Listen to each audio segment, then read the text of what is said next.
these liquors. Did you have a go-to back in the day, Choclair? Like, or like a rum and coke, rum and whiskey. What's the Hypnotic and Hennessy, the Incredible Hulk? Like, did you have a go-to drink when you went out back in the day? Well, when I was first starting, it was all about those like neon drinks there, like the Hypnotic, and then like the what was it, the Alizés or Alizé. wow, Sex on the Beach and all these different Blue Lagoons and stuff. But that was like when we were going like heavy in the clubs, and that was our thing, and everybody was all in the videos and everything. You didn't even like literally it could have been water with blue food coloring dye in it, and then because it had to look good, right? So that was why. But we would just get that. But when me and Sock started recording the Ice Cold record, our studio drink was Bajan rum, Mount Gay Bajan rum. Yeah, that was our thing. And then when everybody got together, when me, Julie, Cardi, Socks, Roll, Wyloff doesn't drink, but he would still be around with us, and everybody else, Cardi came up with this drink called Banana Bullet, and it was like banana liqueur and some type of Bailey or something and something else in a blender, and that got the party started real quick. Wow, I got the party started real quick, man. Well, let's get into it, man. It's the Man Dem Show. It's your boy Guttzy. Oh, and one last point, you'll hear in the song Mr. Pendergrass with me and Socks that he just put out on his Amani record. He'll be like, I'll say it in the song. I'll be like, next was what was it? 2 minutes. What was it? Back 99 walking on my phone. Yeah. I just try to remember the lyric. Now he told me, met Cardi through my boy's name, Ramon. Later came to Banana Bullet Parties. Yeah, so that was our drink. Yeah, it's in that song, Mr. Pendergrass. You hear me talk about it. That was our first go up right there. That's dope. That's dope. A gold, man. It's the Man Dem Show. It's your boy Guttzy. It's your boy Vagez. Make sure you guys like, comment, and subscribe. Today, special day. Well, every day is going to be special the way we working, but today is super special. We got a legendary. I don't like saying Toronto artists anymore because I feel like we're artists in general. We got to stop boxing ourselves in and saying Toronto artists. We got a legendary artist right here, a legendary rapper right here, a pioneer to this thing right here. You know what I'm saying? Juno Award winning albums, like he said, Cardinal, Socrates, Julie, down to Corrupt, down to the West. We got our boy Choclair on the Man Dem Show officially. Yes, everybody. What's up? The Shiznaka, man. How are you, brother? How is your 2026 going? Like, it's going good. It's a nice rush year. It's good. A lot of big plans. A lot of really good things happening this year. We're just getting started, and it's going so well, so good. Saw my son's report card. It was good, so I'm happy about that. So things are going. That's what's up, man. How is that? How is? I don't want to say it's a transition because you're still putting out music, you're still doing your thing, but like being a father, like we don't get to see that side of our pioneers, our legends. So how is that been, just being a dad? It has its challenges, right? Because it's one of the things that kind of get in the way a lot is touring and traveling, and depending on the type of show that it is, like if it's like a festival or maybe like you're on a big show, like like the Air Canada Center or something like that. There's areas where kids can go, but if you're performing in like history or the government back in the day, they can't really come. So, and then you're always on the road and you're always traveling. So it takes a bit because sometimes you're not around just because of work. But it's good because then you always want to be around when you're off work, right? Like you just like hanging out, chilling and just doing the stuff, watching them grow and everything. So it's good. It's fulfilling. And it also gives you like even more of a purpose of working and doing hard and doing great because, when you just kind of chilling solo and really don't have anything but, like your regular household bills, you can get a little bit over enthused with what you're doing and just like, yeah, okay, are we going out? And I'm doing this where, like here, I'm like, man, this guy wants a gaming laptop now. Got to put something over to the side, like his birthday's coming up, this things, and you have more of a responsibility and doing stuff. So it gives you stuff to strive for, and also helps you not make, like silly decisions when you were like 21 and driving your car at, with a full out Antarctica blizzard on the road and just say, Mom, it's okay. I could do it. Like, it's like, nah, I don't really need to go out tonight. I'll just chill, so gives you a sense of responsibility. And I love it. I like it a lot. So, just the difficulty of being away from home a lot and just being away from them sometimes and stuff. But other than that, it's really great. Does your son, hold on, Guttzy, does your son have like that hip hop aspiration like you do? Or is he more into gaming, since you brought up the gaming laptop type stuff? Yeah, he's into coding and stuff like that. So, and he likes the music, but the stuff that he listens to, I haven't gotten into it yet, right? Like he likes things that, that I would like as well. And you'll know some songs and stuff. But I don't know, his choice of music is different than like just hip hop. He'll listen to all these different stuff and then I'll put him on the things when he'll play, like if he'll play like Lil Wayne, the one is 5, 4, 3, 2, whip the guns, or stop it with ones, and have this special delivery beat, and they'll be like, Dad, have you heard this song? I'll be like, let me just show you where it came from, right? This guy named G. Yeah, here's G-Dep. Oh, and by the way, here's the remix with Ghostface and Keith Murray on it and everybody else, right? Like, then he'll be like, oh, I didn't know that. And I'll be like, yeah. So it's good when I get to do that. And the best part about it too is because he's always like, if we're in the car and he's like messing around on his phone, looking at stuff, or on a laptop if he brought it, I'll always kind of do the dad embarrassing their kid thing sometime. I'll pull up beside, like at the light. Someone will be sitting there, and then all of a sudden, I don't understand why he gets embarrassed, but I'll drop Prince Purple Rain, not Purple Rain, When Doves Cry, or Let's Cry. Yeah, or Let's Get Crazy and loud. And I remember one time there was a car at this light, and I'm a little bit ahead of it, and I just turn down the window and crank it. Now, of course, you get that, Dad, what are you doing? What are you doing? The car from the side pulls up a little bit, looks in the thing, and so it's like this, and he goes, awesome too, man. Awesome too. And I said, I told you. So I do stuff like that. But she's not as much into music like that as he is into gaming and coding and writing his own stuff and things. It's dope. Yeah. No, my brain just went left because I'm thinking, like, who knows? Maybe down the line he sets up a game for you, an online game, Choclair, or Northern Touch game, like something like that. I always think like that. But, you know what though? It was funny because when I first did when I was doing Ice Cold and all these kind of these games online and stuff like that was coming, some people might remember it came with a CD that at that time you had to put the CD in your whatever desktop, and it had a Choclair game on it.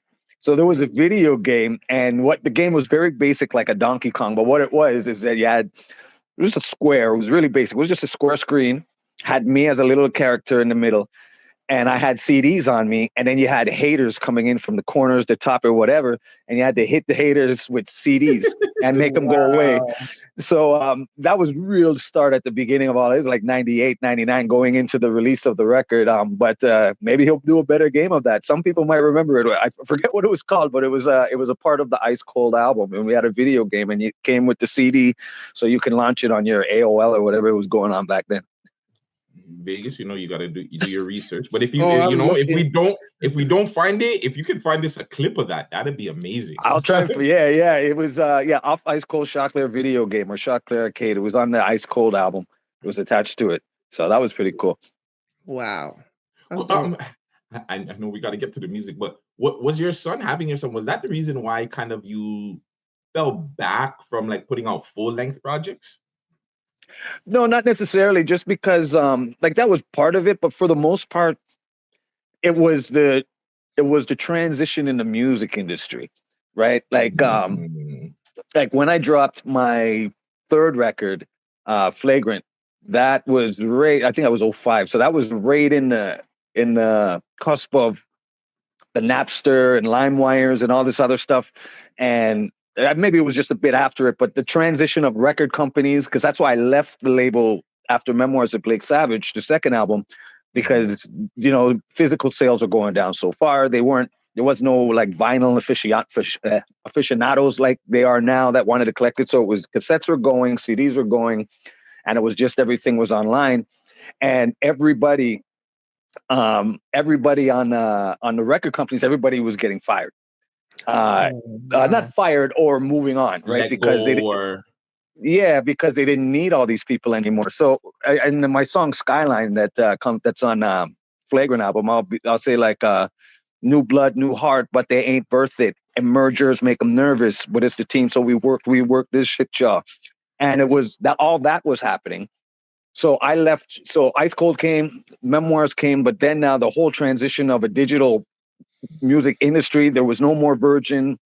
That got sucked into EMI. There was no more BMG. That got sucked into Universal. Now EMI is sucked into either Sony or Universal. Like all these, you had like 5 labels. Now you have like 2, like major labels, right?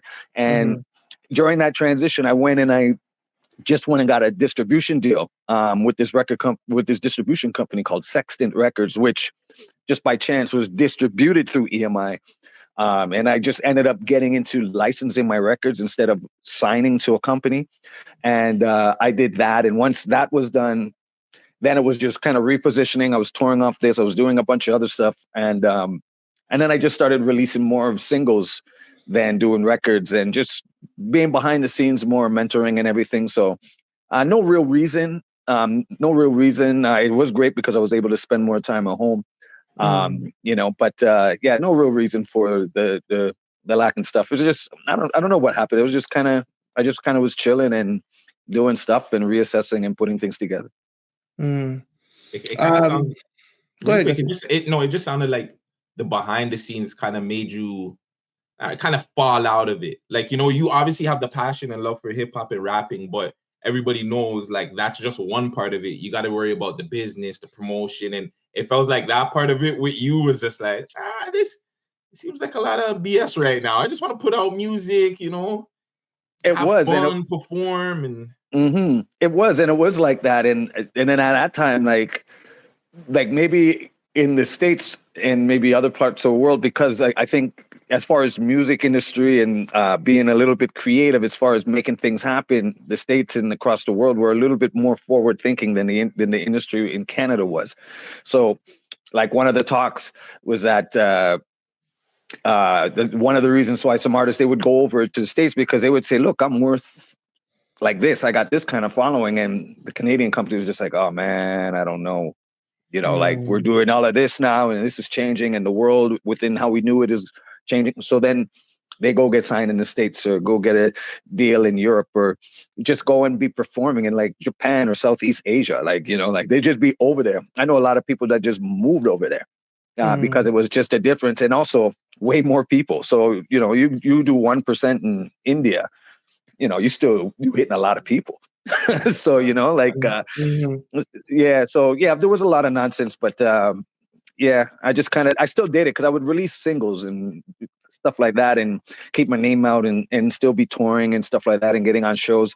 But the industry was kind of all jumbled up at the time and no clear heading, like where, like even now they have more of a clear heading, but not as spearheaded or as willing to do things differently, take a little bit of a risk in times as they just want to follow whatever is working. I had somebody tell me when the radios were going and Sirius Radio was up and XFM was up and all these different things, I remember talking to somebody, a music director at a radio station, and I was like, yeah, okay, so this was this song called I had back then. And I was like, okay, so I have this track. I'd like to set up a meeting with you guys, you know, in the radio station and go and talk about like, you know, this, that, and whatever we can do, how we can make a strategy. And I will never forget it. The one thing he said to me is like, we're not in the business of breaking records anymore. We just look and see what the numbers are on YouTube. And I was like, are you serious? And he was like, yeah. And that was crazy because I remember when I was listening to BLK, the Buffalo station before we had like Flow and all these other ones. And you would always hear, oh, you heard it here first. You heard it here. DJs would even be saying that, like, first one to have it and make a dub plate with it and everything with it. Not at this time now. You know, they were just like, nah, we just look at, 1 million streams. Okay, put them in rotation. And whatever the song was, like it could have sucked and people checked it out to see how bad it was. They just put it in rotation, So yeah. Yeah. I feel like now the industry is more geared. They have more of an independent spirit now. Nowadays in the industry, do you feel like? I guess it was a disadvantage then, being so dependent on a label in your time, trying to like now navigate into the new wave of things, or do you feel like it was just a learning curve and everybody kind of have to just pick themselves up and try to learn the new way of putting out music? I think it was more of a learning. Actually, that's a good question, but you know what? I don't know if it was a learning curve. It was, you know what? Okay, so before I got signed to a record company, I was already doing independent anyways. I put out my first record. The very first record I put out was Socrates' Father Time. If you look on the record, yeah, you'll look. We know. Yeah, beautiful. Knee Deep Records, Knee Deep Entertainment. That was me and my manager. And at that time, I was going into EMI and Sony trying to give out my demo tapes, right? Mm-hmm. And I would hear people when we would all connect. This is like when I was starting with Cardi and Sox and all these people, and we would go in and one of their friends would have a meeting with that same record company the next day or something with an A&R, and they would say they would see people's demos like in the garbage or just not even paid attention to or anything. And it was like, oh, you need an in, and none of us had ins, right? We didn't know anybody at the record companies. And I just decided, okay, we should just went to my manager. His name was Lee Fredericks. We called him Day, D-A-Y. And I was like, we should just do it ourselves. And he calls me the next day. Are you sure? Are you really serious about that? I was like, yeah, man, let's just do it because nobody else is picking anybody up, especially from here, from Canada. And so he said, yeah. Next day we go down to, I think it was 300 University in Toronto, registered Knee Deep. And he had the song that he made with Sox called Father Time. And, back then, everything had to have a B-side. So at this point, I was more thinking of being the record company guy. But we needed a B-side. So I was like, I guess I'll do this song called 21 Years. Father Time came out, blew up, did everything it was going to do. And I remember listening to DJ X on 88.1. And he goes, somebody called in when he used to have people call in live. And he said, some calls in and he goes like, yeah, that Father Time record is really big, but you really need to check out this Choclair guy on the other side. It's kind of cool. And I remember X going, because I'm listening to this live, and X like, yeah, we have given Father Time such a run. Let's check out this next record. Mm-hmm. And it picked up. DJ Premier put it on his Reality Check 101, and there was 21 Years. And then we were like, okay, well, now we need another record because, we have this single out and we need another record. We have no artist. I wasn't trying to be an artist, but we needed another record. That's when I started getting to know Cardi very much. A lot through my connection with Sox and Rodala and a bunch of us becoming friends like that. And I talked today. It was like, so what are we going to do with this next record? It's like, I'm going to give this girl a call that I know, and let's see what we can go and put together. A couple of days later, me and Julie Black are sitting in the studio. And then she's like, I've seen you walking around with Sox. And I was like, yeah, I've seen you too at a couple of Cardi's parties and everything like that, but we've never formally met. Mm-hmm. That day, we come up with What It Takes. Now we need a B-side. Then we do Just a Second. Lo and behold, the record goes on and wins my first Juno. So at that point, going where you're saying like the difference, thank you. And then we released another 11 singles after that, leading up into when I got signed. So when the whole transition was going on, I learned how to do it the hard way, independently. Then I used that motivation to get into signing and understood how the machine worked. Because now I had a radio rep, a publicist, a this, a that. So I learned all of that and how the machine worked to where now when I left the label, I was able to take the best of both worlds and combine it to put it in. Like, I know, like, it's like one of those things, if the power goes out and my computer doesn't work and my phone has some type of conniption going on and I can't Google search anything, I know how to read a phone book. Because I learned it from back then, right? I know what long division is. If I can't just 1, 2, and 3, I know how to show my work because that's what you had to do to get on back then. So I just took the disappointment of having major labels that could do a lot for you, but learn from it and took what I learned from doing it by myself. Well, not by myself, but independently before. And then now this is a way that we were able to carry on into the future. That's so nice. That's a great story. Yeah. And to like did you realize, like, when you guys back then, that your music was actually being heard and appreciated from the States? Because we seen recently, Alchemist was on Nardwar. They had an interview together, and Alchemist brings up, hey, Father Time, Choclair, Socrates, these guys, we heard that, and it was we were like, yo, what's going on in Canada? Were you guys getting that back then? Because we always hear about it, Toronto doesn't get love elsewhere, but were you guys seeing that kind of love back then when you guys were putting out music? Yeah, like it started, like, even just initially finding out that we were even getting love locally in Canada was me, Danny O, and Monolith. We went on the Beat Factory tour, and we Rap Essentials, and we ended up in Vancouver.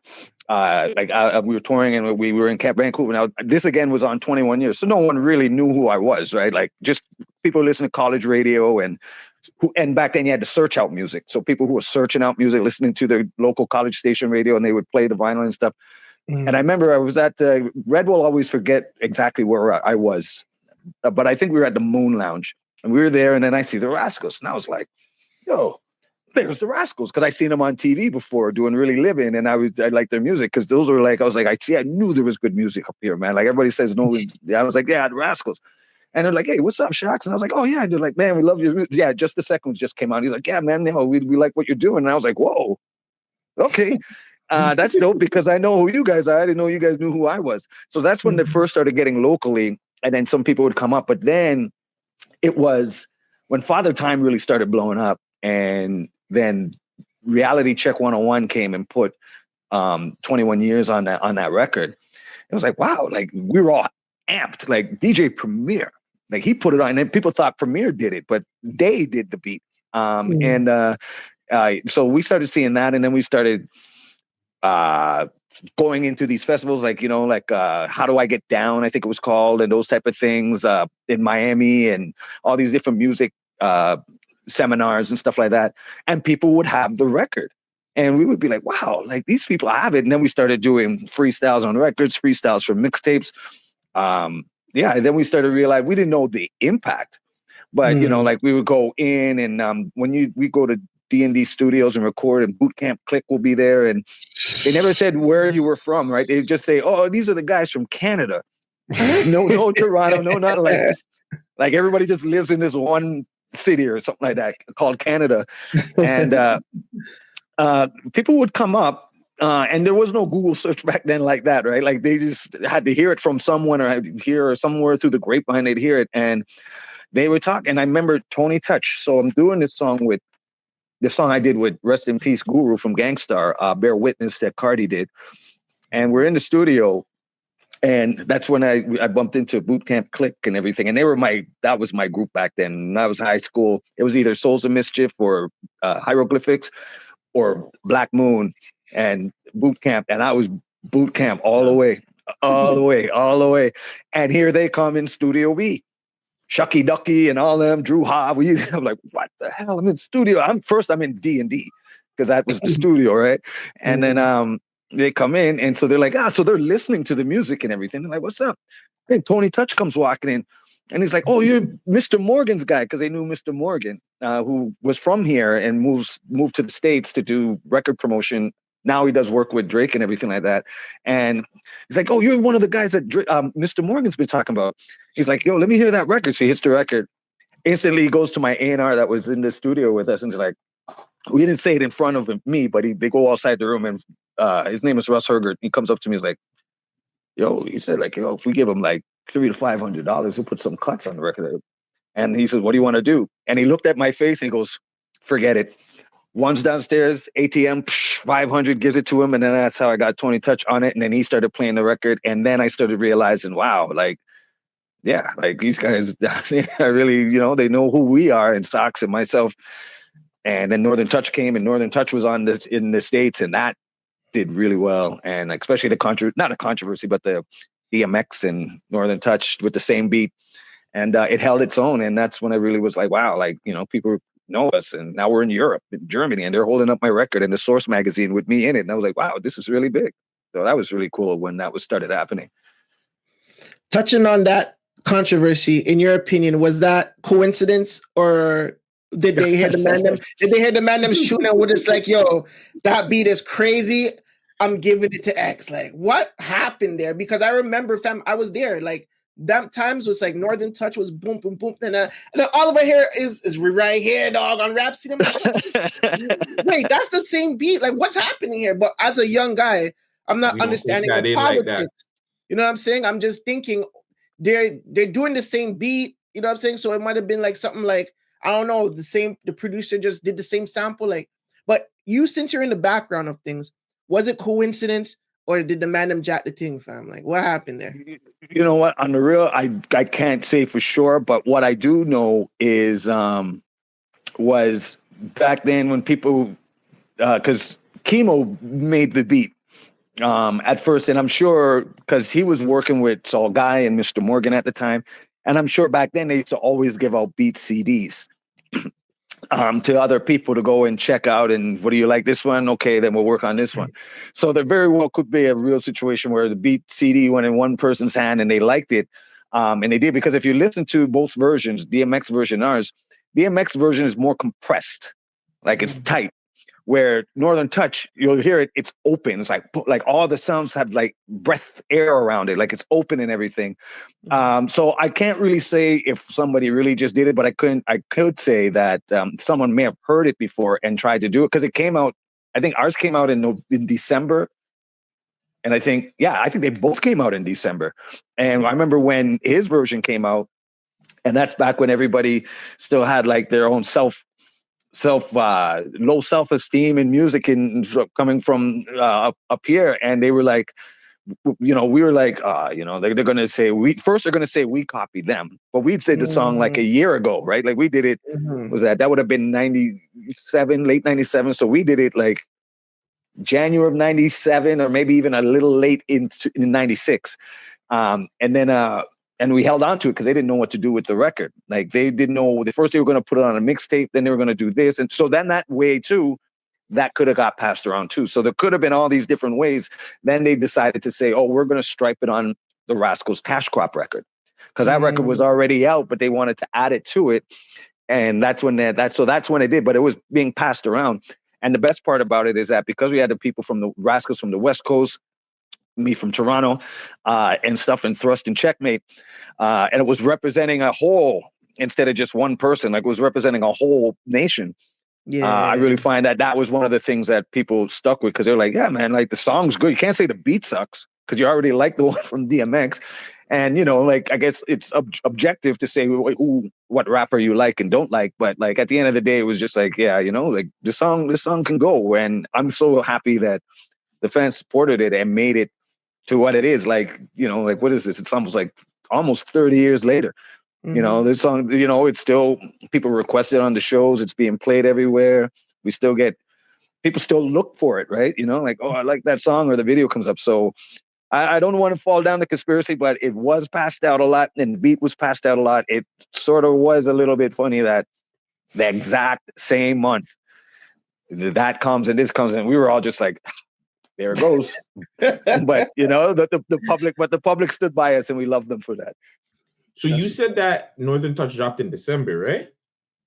Yeah, like maybe unofficially, or the video, I'm trying to remember so far back, but it was like late December, and then it was striped onto the Rascals, and then in 98, and then we went on tour. I remember because that's when I quit my job where I was at a daycare. June 28th was my last day I worked at the daycare, because we were about to do the Northern Touch tour, and the Northern Touch was doing so well that I couldn't do both. I couldn't tour and then still be at the daycare every day, and especially in the 90s where there was a lack of fathers in the system back then. And so they liked the fact that a male influence was at the daycare, and a lot of the kids kind of gravitated to me, and it wasn't fair for me to like not be there and not there, and then do this. And then at that point I had to make a choice, and I just threw all my eggs in the basket and went hard into music.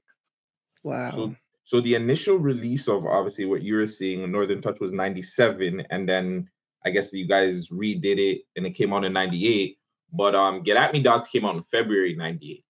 So I know you're trying to be nice because X or PX. But yeah, it does seem like there was some Jackie beats going on over there. 100%, because 100%, because they're like, nah, this beat's too fire to be. We can't let the Canadians get this. Yeah, nah. Maybe, yeah. I didn't realize it was February, but yeah, okay, yeah. Well, ours came out first, and then for sure. We had, well, I don't know if Little X anymore, Dr. X, Mr. X, X-Man, whichever one, but X was X. He did the video, and it was playing on Rhapsody, on BET and everything around that time too, because I remember a friend of mine called me, and this I know was December. Around December, but someone from Winnipeg called me and said, I just saw that new video with you, Thrust, and Rascals, the new guy, because nobody knew who Checkmate was at the time, and this guy named Checkmate. And I was like, oh, it's playing? I remember I was making a left turn right at Markham and Lawrence, and I was like, yo, it's playing right now. So then I had to wait to go home, and then what was it? Rap City would play at 4 or 4:30, but wouldn't. And I don't think I was home at that time, but it would repeat at 1 or 1:30 in the morning. And, yeah, so I had to wait to see it. So who knows? We'll let people think what they think. But yeah, we were definitely happy that the public stood by us and appreciated the song that we all put together. Yeah, that's dope. One question I had asked on my on an interview last night was, Toronto teams, even Toronto artists carrying the weight of Canada in its own right. You know what I'm saying? Did you feel like in your time, in your peak, you had to carry the weight of Canada on your shoulders when you're representing, even though you're from Toronto, you know what I'm saying? Going out in the world and going to these shows and doing these tours, visiting these places. Did you feel like you had to carry the weight of Canada on your back? And did you feel like that was, a negative or a positive in your opinion? I did, yeah, for sure I did. And I think it was kind of both, because once I got signed to Virgin and the big deal about it was out there, I remember one of the reasons why I left the daycare on the 28th, it's roughly around that time, was because in the earlier of the 98 of the year, with Northern Touch and everything like that, I started getting into discussions with record companies and stuff because of the history. Like, we were releasing other people's records. I already had a Juno. I think by this time, the Northern Touch won the Juno already, like in March of 98. So I started talking, and I was talking one of the guys that I met a while back. His name was Russ Hergert. Actually, there's another funny story that's attached to this whole record. And we were playing them demos because Big C was there too. A bunch of people. We were sitting there talking, and so he heard, let's ride. And I remember him saying, I don't care what you do with whatever single, please leave this song for me. I have something planned for you. I just have to go in. I guess he had to go and convince all the powers that be at Virgin and EMI. So on that one Friday, so after all the discussion, whatever, and I got signed to Virgin. I got signed to Virgin before the Danforth Music Hall, where I think it was the Hip Hop Canadian Music Awards or something like that, that was being played there. So the Friday night, we go out and do it all official. I sign the contracts. They take me out to, like, I don't know, some dinner that costs way, way too much for I like the keg. Like, I'm good there, right? Like, I don't know what this place talking about. Give me that keg size and, like a New Yorker potatoes and that shrimp thing. But they went all out. And that was the very first time I remember I had, because it was the drink of the time, was Cristal. I actually, they went and they were buying it because they're using all their corporate cards. I said, this doesn't go against my account. This is not recoupable. They're like, no, what do you know about recoupables? Yeah, I said, people talk to me. It's not going on my bill. So they gave the thing. And then I remember before they had the cork it law where you can come in with your own wine and they'll cork your wine for you and you can leave back. I don't know if they still have it now, but they brought that in. So before they had it, I had to ask for the, I wanted to keep the bottle because I was like, this is my only time I've ever had Cristal. And I'm not really a champagne guy, but I had that. So they're like, okay, well, if you finish it first. And so we all finished it and I wrapped it in tin foil and put it in a thing. And then the bottle is still at my mom's house right now still. So I still have that one and only Cristal I ever had bottle still sitting there. And so we go to the music awards and they're giving out the best hip hop award or whatever, and Russ Herger comes out, and after they give out the award, it went to somebody else. I can't remember, or did it go to? I don't know who it went to actually, to be honest. But he makes the statement now, and he says, "Yeah, okay, so in supporting Canadian hip hop and this, that, we would like to say that Virgin has finally signed Choclair to Virgin Music Canada," and I will never forget the response. It was like a it was definitely jubilation claps, like about time. I don't know if it was about time about me or about time that a major record company did something, but just because for my own ego's sake, it was about me. And they were like, it was about, because I was doing music and doing stuff, and I wasn't like out of nowhere, right? Like people knew I was doing stuff. And so we did that, and now it's all talking, and everybody's talking about Choclair signed to Virgin, and I one of the very first directly signed to a major label in Canada, not through a side company and going through or something like that, like directly to a record company.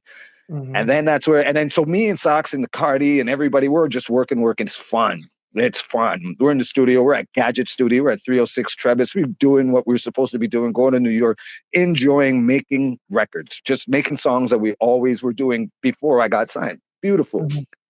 So then now the record time comes out. So that's when Flagrant came out, the single.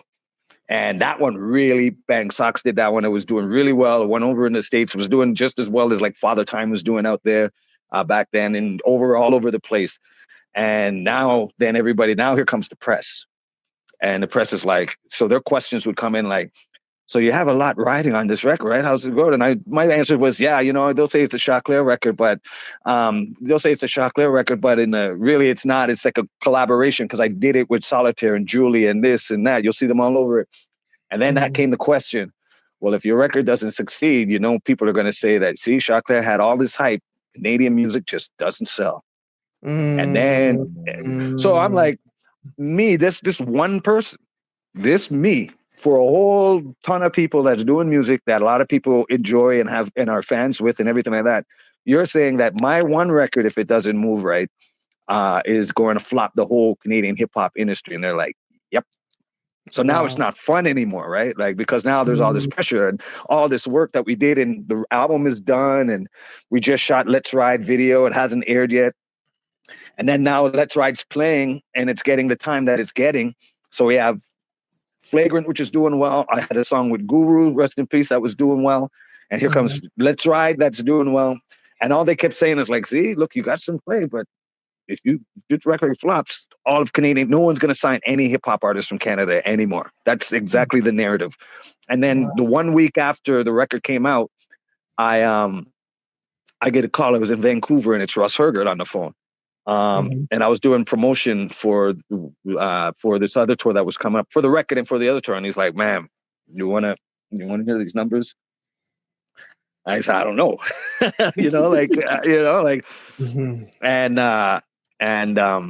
yeah, he just told me, he just said, "Man, you're in the top 10 records in Canada, just in general, and in the hip hop charts, you're in the top 5." Wow. Just a big breath just came out. Like, I was just like, wow. And then the rest kind of just became history. But that was the narrative. They were telling me that you were the one that's either going to help or flop the Canadian hip hop industry if your record doesn't do well. And that became a lot of pressure. And all the way leading up to it, until I found out that the record did really well, I just, it was stressed out. It was stressful, right? And then I didn't really know how well it did until, like, I just heard whatever things, but like, numbers could be big your first week because everybody's checking it out, and then they don't go to it. Like, then all the word gets out, and they're like, it's not that good or something. And you have a dramatic drop there next week, right? Like the second week sales. So, but I was on the road, I was touring, so I didn't really see all of that stuff. And then I was going to do Much Music, Extend the Mix, and with Master T. And I go on there, and I'm standing there, and I'm like I know that the street team's going to be there. My A&R, my radio guy probably going to be there. Publicist probably going to be there. But why are the lawyer guys here? Why are the statisticians there? Wait a minute, why is the president of EMI here? And that was the day when, after I did it, then why did they make 2 big ice sculptures saying Choclair on set? I was completely oblivious. And then at the end of that show, Master T walks out with my gold record and it says, "As of right now, you are the fastest hip hop artist in Canada to go gold in 35 days. Oh my and he God. presented my award. And that's when I was like, oh my gosh, I made it. And then I was like, wow, really, really? And it was big. I had this big perma grin on my on my face, and I was like so happy. And then they did it again. They took me to some exotic food place with alligator tail and all this. I said, I ain't paying for this either. But no, they buy pheasant and this. I was like, I just want some goat.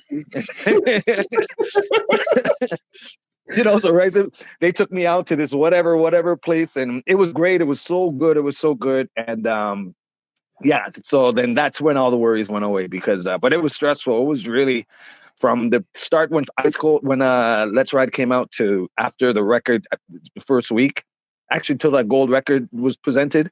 It was stressy. It was stress. It wasn't really fun. It was fun when I was on the road performing because I would meet people and get to do what I love to do, which is perform. But it was, it was like, man, like, let's see what happens, right? Like, you know, and it was all cleared up when the gold record came, and then there we go. It was all worth it. It was all worth it. And shout out again, legend. This man said extend the mix, not even the mix. I know. Extend the mix. Oh yeah, like, I forgot. Yeah, they shortened it. like real legend, Master T, man. Real legend, man. Oh man, like again, I was gonna save it for the end, but this is the reason why we feel like you guys should be doing what we're doing with the podcasting, telling these stories, these docu-series, because we speak to these young guys all the time and we tell them like, bro, there's a history of music before Drake, right? Like Toronto music doesn't start with Drake, respectfully.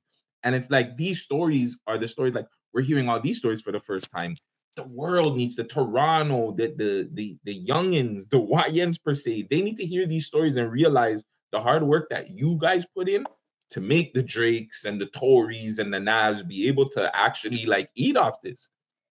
Yeah, it's you know what? It's I mentioned this before to somebody else. Wow, they got the heat up in this place hard, man. Hold on 1 second before I look all this. Roy. Ball, like just coming off stage. Yeah. Before I start glistening, the light starts shining right off my forehead. Ball guys are in right now. Ball guys are in.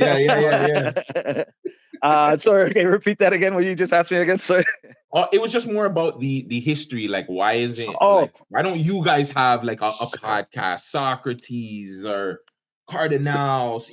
Even if you guys are not the host, maybe you guys should have somebody else and you guys come in every so often and tell these stories. Like, why isn't there more of that? Yeah, you know what? I don't know why.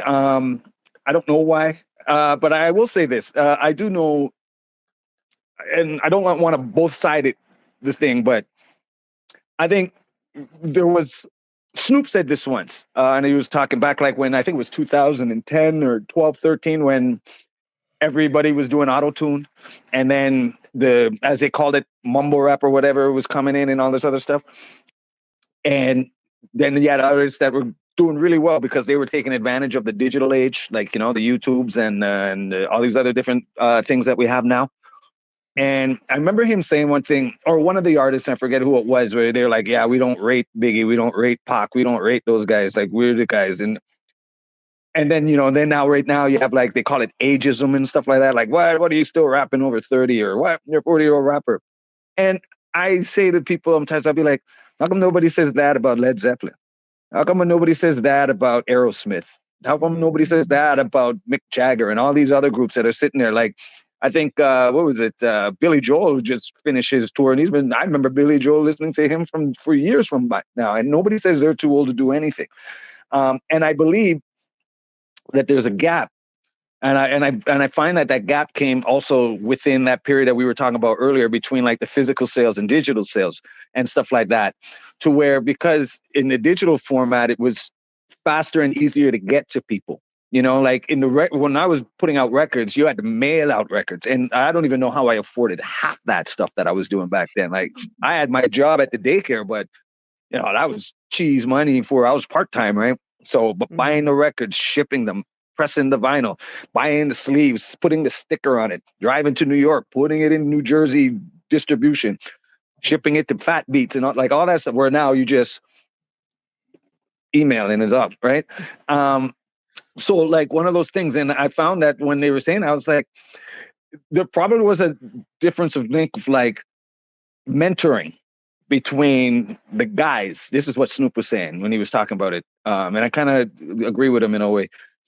The older rappers like Snoop and the others, you know, there's a gap between them and like, say the guys now, like what's Snoop? Snoop's probably like 50 now. And the new guys that are maybe even like 30 and 35, right? And then younger is a bigger gap. Well, maybe not so much anymore, but at that point, and you gotta let these guys, the older people. So I say on both sides, but for the older man them and women, have to go and help educate them to why you have it easier than other people had it then, right? Like, and then also the younger guys also have to look and see why is it easier then? How was it back in the day?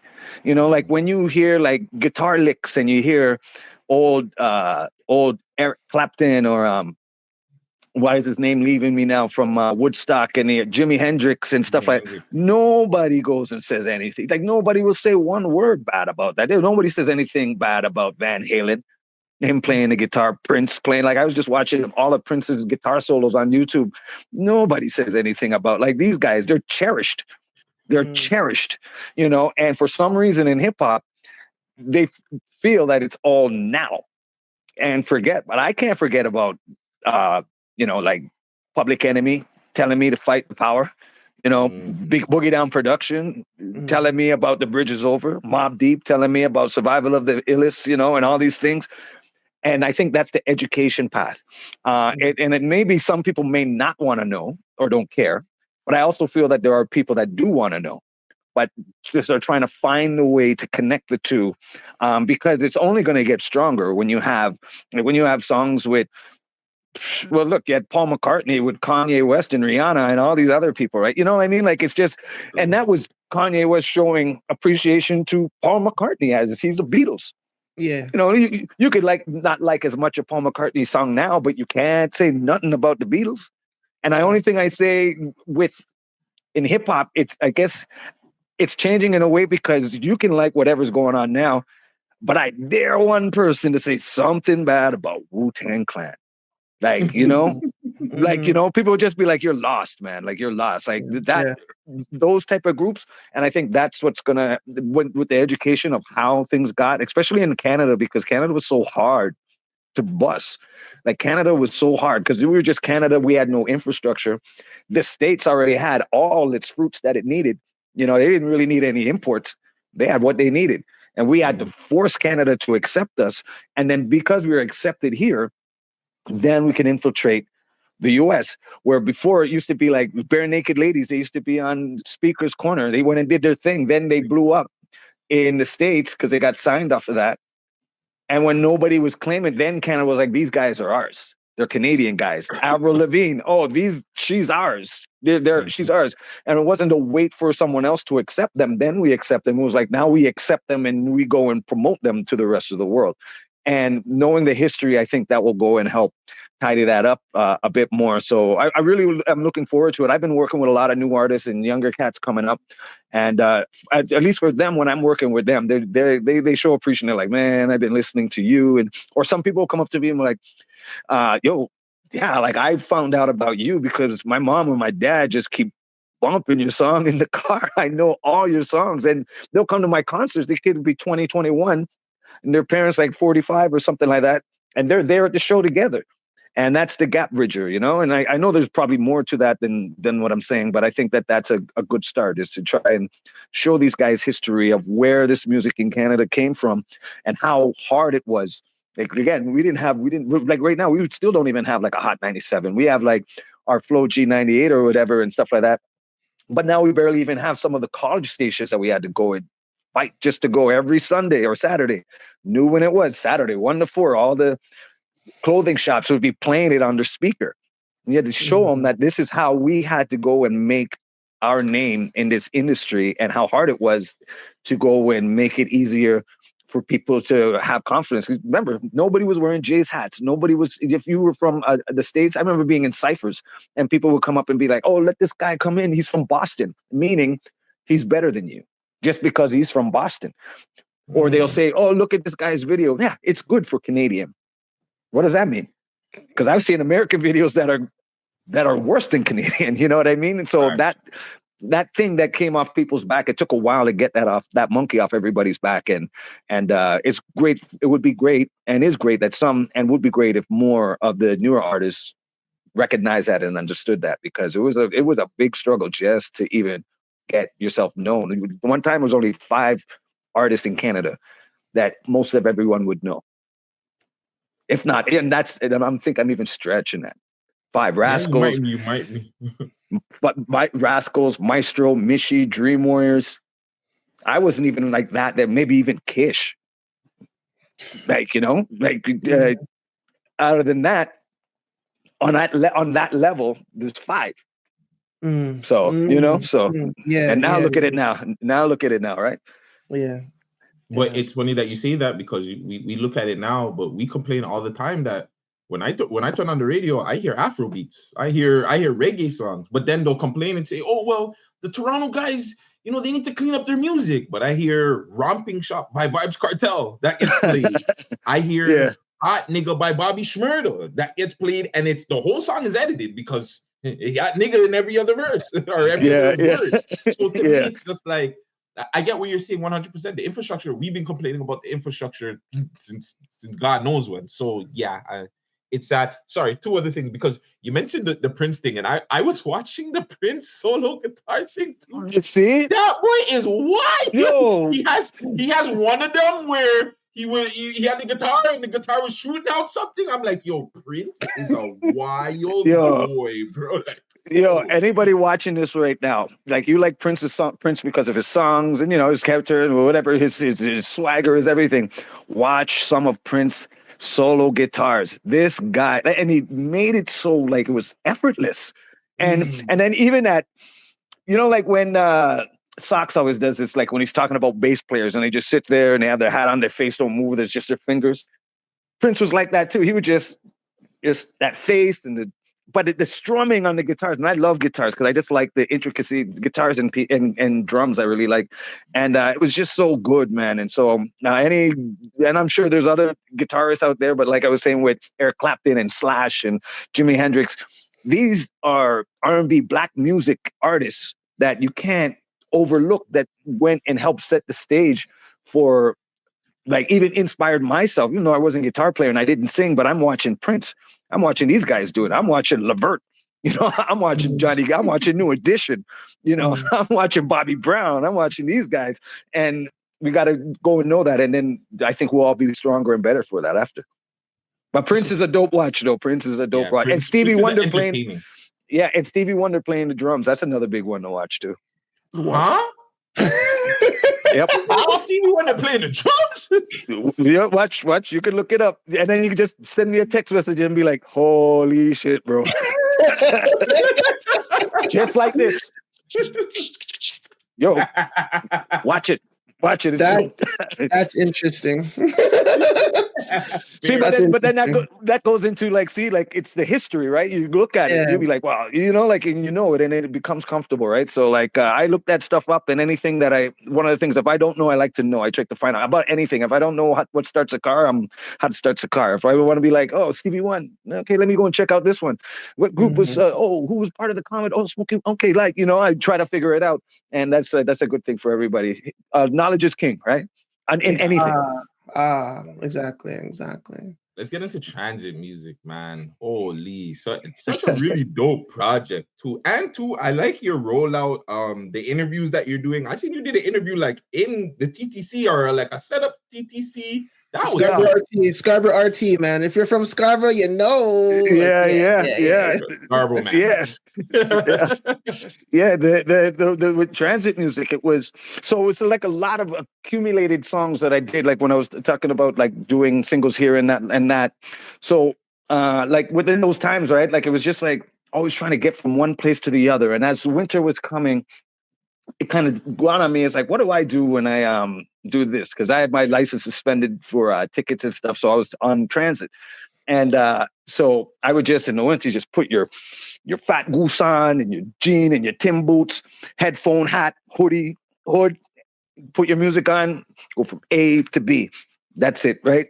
And you listen to your music and they put it on. So when I was recording and putting it all together, I looked at where I started out doing songs like just as singles, like Focused and My People Say and Made to Move Mountains and stuff like that, to when I got to like songs like March 27th with Rochester, Feel with Private Name, Private Number, Rock That and Dunkin' on 'em and all these other songs. And I was like, there was a full transition period between when I first started that and started that. And I was just on a move, like head down and go. And that was how I was when I was on the transit. So I wanted to call it a transit move music just because. And it was a collection of all these records that I had that probably nobody heard because I was just putting them out. And I wasn't familiar with that whole system yet when I was doing some of those songs, like the digital system and Spotify and all these other different things. So not a lot of people heard it, and now a lot of people are hearing it. Then I had songs that I wanted to give homes to, like I had the track with ODB and Socks, and it was just a single that was supposed to be on one of my records, my like Memoirs record. But the funny thing is that we paid ODB to be on the track, but he had exclusive rights to Elektra. And so Elektra said, oh, well, if you want to use this ODB track, because we have exclusive rights to ODB, yeah, why don't you give us 250 American thousand? And we were like, yeah, we're a Canadian company. We can't do that and everything like that. And so the song just stuck around and lingered. And then after a certain period of time, somebody started putting it on the YouTube and making white label records. Like just who put it out? Nobody knows, right? It's just a white label just says ODB and leaks. Yeah, it leaks out. Yeah, it leaks out.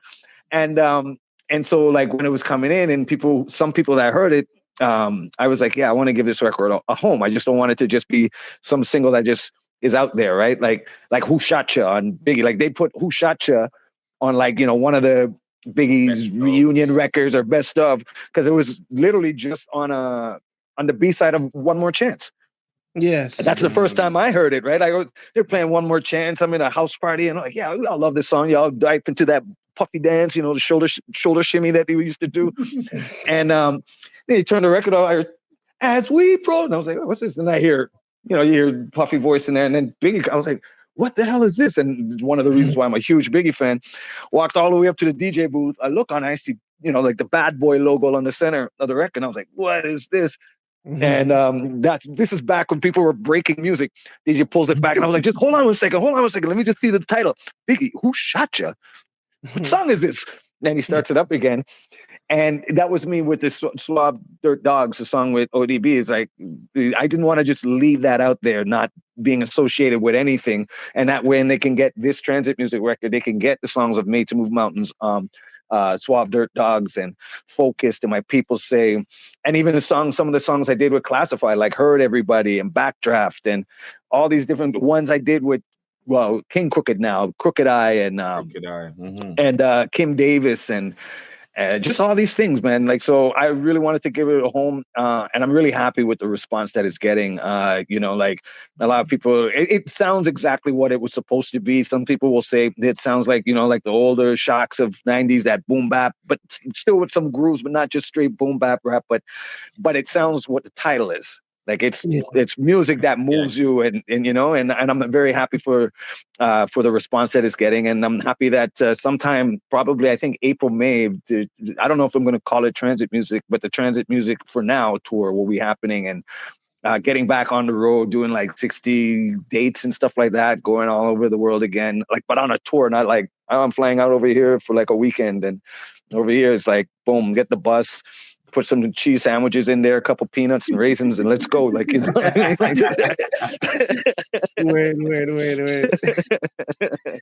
Yeah, really happy about that. And we're going to have some videos, because a lot of the songs have videos too. Again, like Dunkin' on 'em, Feel, March 27th, Backdraft, Made to Move Mountains, Hurt Everybody. They got videos for these songs, and we're gonna fill up with like I'm gonna pretty much by the middle of this year, probably more like spring, I'll have probably a video for every song. So then it'll become a video album as well. That's blessed. That's blessed. So are you able to do the music video with the Suave Dirt Dogs? That would be only that one, because ODB wouldn't. Well, obviously he's not around. Rest in peace. But that one, I'm trying to walk a line of having people, not me, but having other people think that I might try and exploit the use of him, right? Like, you know, like, oh, you just put him on, he's not even in the video, he's not doing this, he's not doing that, you're just using it because of his name. And you can still get his son. You can still get his son, and his son looks exactly like him, you know, like it'll. Yeah, like that might be something that we can go and work out. I met him a couple of times, but I don't really know him like that. So I'd have to try and find a link to go and do that. But yeah, I don't want people to think that I'm trying to use it for anything. It's just like when we did the song, we did it together. Like we flew out to LA. We went to some studio out there in LA. ODB came in. We had like the greatest time. Like it was so cool. Like we were just in the studio. You hear him. He goes to me all the time. I'll share a quick story with ODB. So we're in the studio. All nice stuff. And I wouldn't tell any bad stuff, even if there was, but there wasn't. But it was all nice stuff. And so we're in the studio and recording, right? So we're in the studio. We're in this big ass Los Angeles studio that the record company pays for, right? We're like, yo, we just need like, you know, a laptop and 2 compressors and a couple of thingamajigs. And no, we're going to sell your house studios and we're going to record there and do all this madness over there. And so he comes in, he's like, what's up, man? Hey, how you doing? What's doing? Comes in with 2 of his boys and whichever. We're sitting down and we're writing. And he's literally engaging with me and Sox. Me and Sox are just sitting there and he's like, yeah, I got this line. Let me see. Let me bounce it off you. And then, so we're bouncing lines off each other. Like we're literally writing the song together. And we're just like overwhelmed with like, yo, OD, Wu-Tang, right? Like we in the studio. And we do that. So he goes into record, but he kept saying, instead of saying Choclair, he kept saying Shaw, which I didn't mind, right? Because I took it as, you know, like how someone would say Shocks, but he just didn't have the X. And he's like, yo, what up, Shaw? You know, like something like that. So the funny part is, so the engineer, after a couple of takes, I remember the engineer, he's like, so ODB's doing this thing. And then after he does this one part, the engineer goes, hi, so Mr. Dirty, I just want to remind you that his name is Choclair, not Shaw. Okay, can we get a Choclair? The ODB walks out from behind the mic, puts his face up near the glass, you know, the engineer in the glass piece right there. He goes, I know what his motherfucking name is. See, that's the problem. Y'all been telling us what to do for 300 motherfucking years. The whole room just went quiet.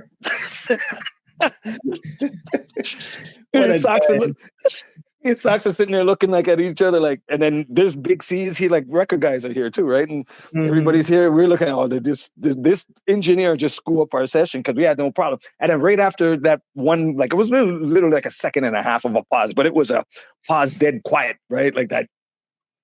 And he goes, yo, Choclair, I know you don't mind me calling you Shaw, right? You know, I was like, nah, man, it's all good. And then now when you listen to the record, you'll hear him all the time. Go Shaw, go Shaw, go Shaw, go Shaw. And he's doing it all in the record, the whole record. He's like, and yeah, it was a lot of other great moments, but that was one of the best ones because we were like, oh man, did this engineer shut up? Let him do what he's doing, right? And yeah, and that was a really good vibe with that. And yeah, so I really wanted that memory and everything, and being able to do that song with him is a real pleasure. So I wanted to really give it a home, and now it has a home on Transit Music. So you listen to Transit Music, you're gonna get that great experience. And even hearing this story, and you hear how he's doing the record in the back, you can almost picture how great and wonderful the session was. No, that's so dope because at the end of the song, he was like, yo, can I hear that back? Yeah, exactly. So now, like, it all makes sense. And, like, that's so beautiful, man. I love hearing stories of ODB. And the thing was, he was really cool. After that one part, that you would say everything or whatever, and that one blow up, everything was cool. Like, it never happened. That's why he was like, all right, man, bring it back. And that was it, you know, like, and yeah, it was great. It was great. So I'm glad that it has a home in Transit Music, and that experience was amazing. So many amazing people I've met over my years. Like, it's surprising to me, not surprising, but sometimes you're just like, man, 25 years. Like, this is 25 years since Ice Cold, like, and it was, like I said, threw all my eggs in the basket and just went for it. And this is what I've been doing and still doing. And it's a pleasure. And it's always great to support the fans I meet, the people I meet, like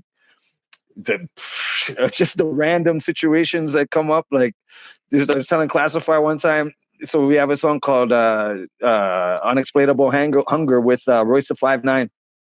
And it's off Classified's record.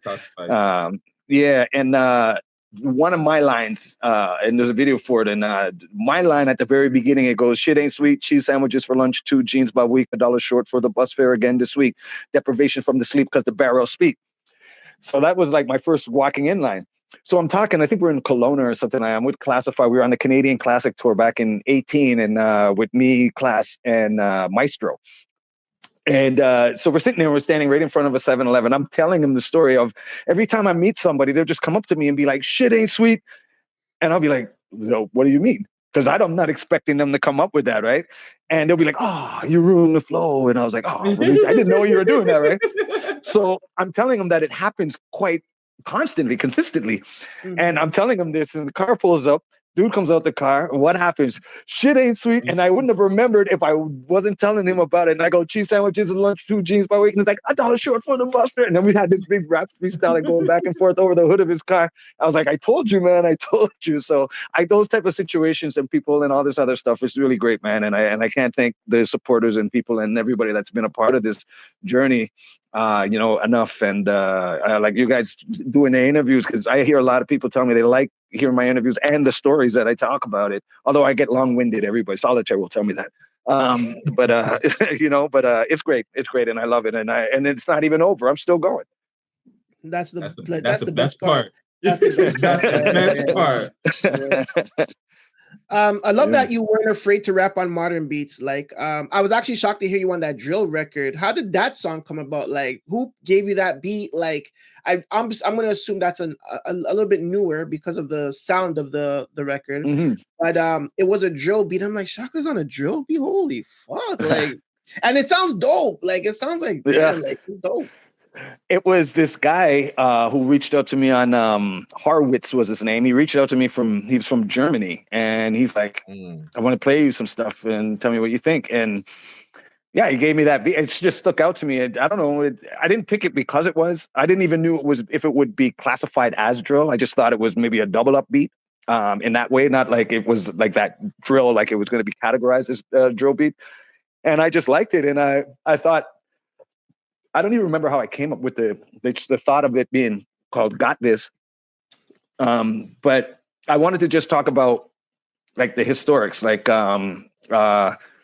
you always see in the verse on the first verse is I start talking about everybody, like all the things. I'm going to forget my lyrics now. Anytime I have to talk about them, I forget my lyrics unless I'm actually rapping them. But I'll just say.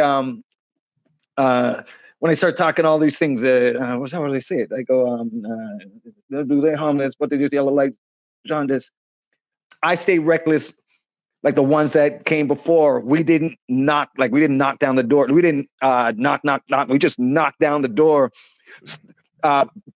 with Tim Boots, Cumberbands with the suits. That's Maestro. Cumberband with the suits. Something and that's the truth. Warrior. Warriors with the staff, that's Dreamwords, gave me the team to go and be extreme. So I put the pen to pad. My concept is not to be left. That's Ghetto Concept on this pen and pad. So I did this with the monolith. And this is the story I was telling you. Toward the West Coast, met the rascals, dipped my big toe into the ocean coasting. Me and Road Dollar in an Impala. Because when I first got signed, I bought my first 2000 Impala. Socrates in the Volvo. Socrates had a C70. And he had a dog named Bolo, C70. Put the game in a chokehold. Now I can't even remember. C70. Yeah. We put the game in a chokehold. And then I say something, bet against the circle, you're going to lose your cheddar. Yeah. Now, what the hell is this? People talking this and that. People forgot how it started, where it came from, and what made you proud to wear Jay's hats, made you proud to say where you're from, coined the city called the T.O.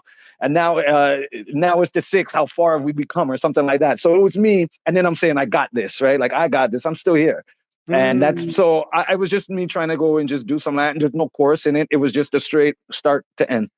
And that's what I did. And yeah. And then we did a video. I got lead solo. We did it at a festival in Vaughan. And the video came out really well. And and it just came out. There's people hit give me up and tell me, I would like, let me see what you like this beat or not. And if I like it, I like it. And I like working with people, different people all the time. Just because it also keeps the music fluid, right? Like it doesn't always just sound like one person did the whole record from record to record to record. And I'm not saying it's bad, because Guru did all Gangstar records. But I like to flip it up, because some person might come. I think like somebody is trying to put me on this Indian artist from India itself wanted me to, was giving me some beats, and he's like, I want you to try and do some of this stuff on here. And then I'm like, let's see if it works, right? And then if it works, there's that 1% over here. You know what I mean? Exactly. So they're gonna make it work regardless. That work. Yeah. So like it was cool. I just like different stuff, and I like to challenge myself on beats, and like Hurt Everybody's a different type of kind of rock kind of type style of beat, with the guitar and the singing, and I'm a hurt everybody that don't love me, stuff like that. I just like doing different things, not keeping myself in a box. So when you hear me on a pop song, a rock song, or some other song, different one, it's not like, Shocks wouldn't do that. And you'd be like, oh, let me hear it. I mean, hopefully you like it. Yeah. That's dope. Yeah, more? Kim K record. Because we haven't heard from Kim Davis. Sorry. Kim Davis. Yeah. He said that was an old record. Yeah. But we haven't heard, like, just in general, like, we haven't heard from her in a while. Everything, like, linking up with her, like, just can you explain just all the ladies that you've worked with? Like Julie Black, Kim. Shout out to the I remember I did a reaction video and you actually responded to it. Even the ladies that you work with in the music videos as well. Like, you're just, like that. You just work with some really dope ladies, man. Some really beautiful dope ladies. Little X said this to me when we were doing Northern Touch. So by this time I was already doing like a lot of my own songs, and that was the whole sexual Chiznoklet, Choclair, the old flower type vibe. And I remember we were doing Northern Touch, and he was giving me the concept of the video. And the one thing he goes, because you're the Chiznokler, you're the Chiznoklet, right? The sexual Chiznoklet. You're going to be the only one with a girl in the video. And that girl was Melissa Forde. Melissa Forde. Yeah, and he just kept and then with Let's Ride, he did Let's Ride too, and it was like, and then a lot of the people that were in that video went to my high school, the Pope John Paul. Sharice was the one driving me in the Mercedes. Tanisha Scott. Well, I used to go to Dr. J parties with her for the Calypso parties. We used to jam and go to all these parties. Like I know her from way back. She, and she's in there, and then a lot of the future, I guess they call them video models back then, were all in that video, and then all went in Let's Ride video, and then next thing you know, you see him in Ja Rule videos, and you see him in 50 Cent videos, and Puffy videos, and these videos and stuff. And yeah, a lot of, I won't say it like that, but I guess I will. It's like a lot of them got a little start of a little bit of a Chiznock video. Yeah, you gotta start somewhere, right? You gotta start somewhere. You gotta start somewhere. So that was really cool, yeah. Pope John Paul had the best things in Scarborough. I'm not gonna lie to you, bro. Pope John Paul had the top tier things, fam. Like, I wanted to go to Pope, but I couldn't go to Pope because I was in my high school. I went to Lieberman, but Pope. Lieberman. The funny thing is, all the West Hill men would come down because they can go and show off their, like this is back when the Bart Simpson painted on jeans and their one thing there, and the crisscross pants backwards, their Belle Biv DeVoe, two red, one black shoe, and we're here in our uniform. Just gray pants, white sock, and a black shoe and a cardigan. And these guys come fresh. And we just like, they used to come and try and rail up our girls. Like they were like, like they threw a fishing net in the place and just grab up all the Pope girls and walk away. It was that was funny though. But it was good times, man. It was really good times back then, man. It was really good. Now that I think about it, if you look at it, you guys kind of did usher in the video vixens. Because if Melissa Forde is like legend, like I there's probably video vixens before her, but I want to say she was like the one that really popped off and made other video vixens just popular and everything. Again, maybe it's a Toronto bias, but like now that I'm thinking about it, her popping up there and then becoming the thing, like, you know, did you ever think that she would be this just wonderful woman in a sense where videos, she has her own podcast now, her on Joe Budden podcast for a while, like I would have never seen that from her, respectfully, and no, not even respectfully. I just wouldn't have seen that from her. Yeah, well, you know what? I knew it was coming because after the video, we became really good friends, like just on friend levels, right? Like we would just, you know, talk on. There was no texting and stuff like that. Just talk. Hey, what's going on? Boom, boom. This. Oh, I'm doing this. So that's happening. Like, we became like for a good 2 years. But like 99, I guess whenever she started, then she started getting into videos and stuff like that. And X, because X was exporting a lot of Canadian girls into the American video market, right? Yeah. And then I guess she was one of the first ones. And I remember when she said she's going to be doing this or she's doing this video for stuff. Because yeah, like we would like almost talk like every couple of days or something. Like we were really good friends at one point. And then yeah, then she moved to LA or wherever, and then, you know, we kind of just lost contact that way.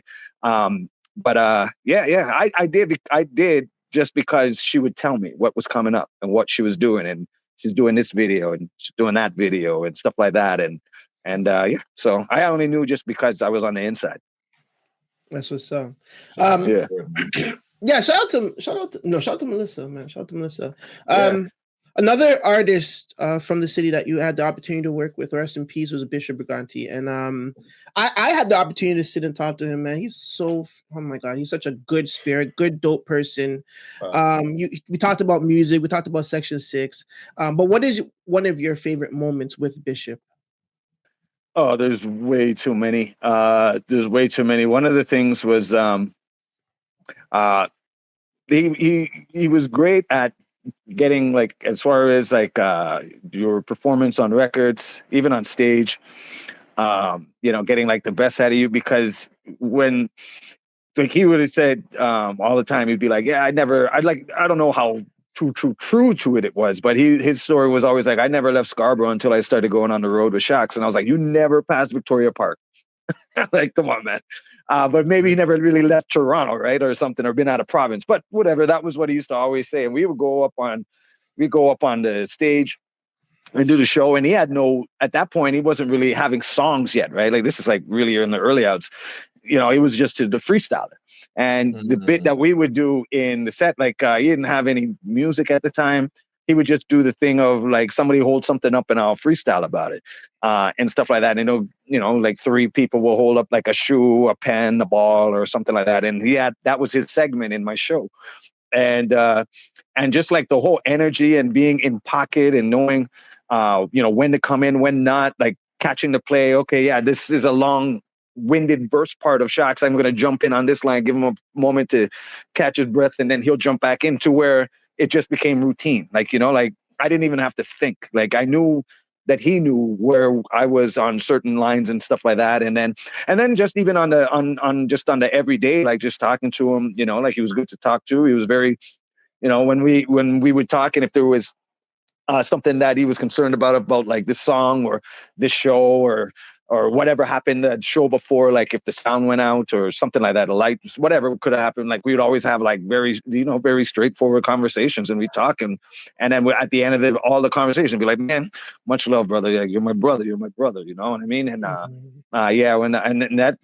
that's like over a 20+ year relationship there, having with him, and then to find out last year. Well, I knew a couple of years ago that he was diagnosed, and then it was like a couple of days after my birthday that I found out. But I think my birthday last year is on March 27th, so I think my birthday was on Thursday, and then I found out the Sunday coming, and that kind of hit. Like it took me like almost like a day or two to really be like, because we would go sometimes I talked to him and we wouldn't talk for like maybe a week or two or something like that, just because he's doing his thing and whatever. And he was running he was doing all these plans that he had going on, like, doing KOTD and stuff like that. And so I just talked to him not too long ago, before my birthday and stuff. And then, then there's just Sunday, and it was weird how I found out, because somebody just, they sent me a message on Instagram and just said, "Man, I know how you and Bishop are really close. I'm very sorry." And I was like, "What are you talking about?"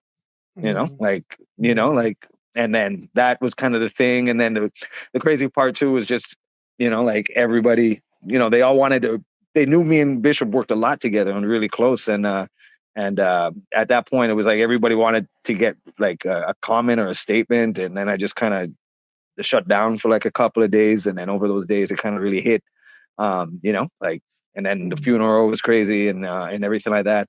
But I do remember, like we worked together, and I remember the song that we have with End of the Road. So he goes to me, "Yo, Shocks, look how long me and you know each other, and how come I only have 8 bars on the end of When I'm High off the Memoirs album?" I was like, I'm thinking, I'm like, well, you only have that 1, 8 bars. Like, yeah, I have that, and I'm not even saying when I'm high, I'm saying when I'm drunk. Like, you have me say the wrong thing, and I don't know. So I go over to his house, up on Kennedy there, and I go, "I have this beat here. This guy Brawl Beats from Vancouver," and I go, "Yeah, I got this beat, and let's see what's up." I was already starting to write on it, and I was like, "Okay, yeah, you go and put the first part." And he's like, "All right, well, let me hear what you're doing, and let me hear what you're doing." So we go in the studio, and then I start my part. So I recorded my part first, even though I'm second. I recorded my part, and I remember he stops it in the middle of what I'm recording. He goes, "Bro, what are you doing?" I go, "What? What are you talking about?" He's like, "Number one, holy fuck. Number two, how long are you gonna go?" I was like, "Yeah, I'm just gonna go until I run out of words." It's like, holy shit. He goes, "Why are you doing it?" Like, I'm like, "Because I'm on a track with you, guy. Yeah, I know you're gonna show out." So I went and just came in and did my part. So then Bishop does his part. And then I linked up with Daryl Riley. And I remember, so Daryl Riley did his part too. And then when we were shooting the video, we went to Bluffers Park. And we got in trouble because we went over the fence, which now that I'm looking back, I was like, yeah, I shouldn't have, because, a trip and you're in Lake Ontario, right? But I remember, what was it? So we're there, and we're there at Bluffs Park, and we're doing the video. And it was cold, and Daryl Riley, it's cold, and he's sitting there. So you see him in the video, and he's moving back like this. So I remember going into the trunk, pulling out this small, I don't know, we call them ponies. So you have like the little $9 ones, and you have your Mickeys that are $16 something, then you have your 20 something, and then you go into your 30s and your 40s. So I pull out this, so those small ones, my friend Mike moves, we call them ponies. So I pull out this little pony of iceberg. I go, "Here, take some of this, give it to Daryl Riley." It's like, "Oh," and I'm like, "Now you got to do KC." And then that's why you see him leaning back. I'm like, "Ooh, yeah," all over the bluffs, just, "Ooh, yeah," all over the bluffs. And that was, and Bishop's like, "Yo, how did you get him to get so," because he was stiff at the moment for cold and maybe just stiff for a minute. And Bishop was like, "Yo, how'd you get him so loose like that?" I was like, "Yo, just gave him a pony." He's like, "Pony?" And I never told him what a pony was. So he just thought I gave him a pony or a My Little Pony or something like that. I just thought it was a little something like that. I said, "I just gave him a pony, man. I just a pony, just a small little pony shot." I was like, "What the hell's a pony?" I was like, "Don't worry. At some point you'll find out." And it was always fun and jokes and everything like that. And we came up with this board games that we never followed through on. But yeah, it was good. He was a great friend. He was a great friend, and he's always been around. And he's sadly missed. Was that his son in the music video with him at the beginning? Yep. That's Lido. Yeah, at the beginning. Shout out Lido. Yeah. Yeah, man. So that was really good. Michael Douglas did the video, and it was a really good vibe. It was good. And I'm glad that I was able to do it. And then that was another song that I was talking about with ODB and stuff, like it didn't have a home. Right. So it was just a single that we did and just kind of put out.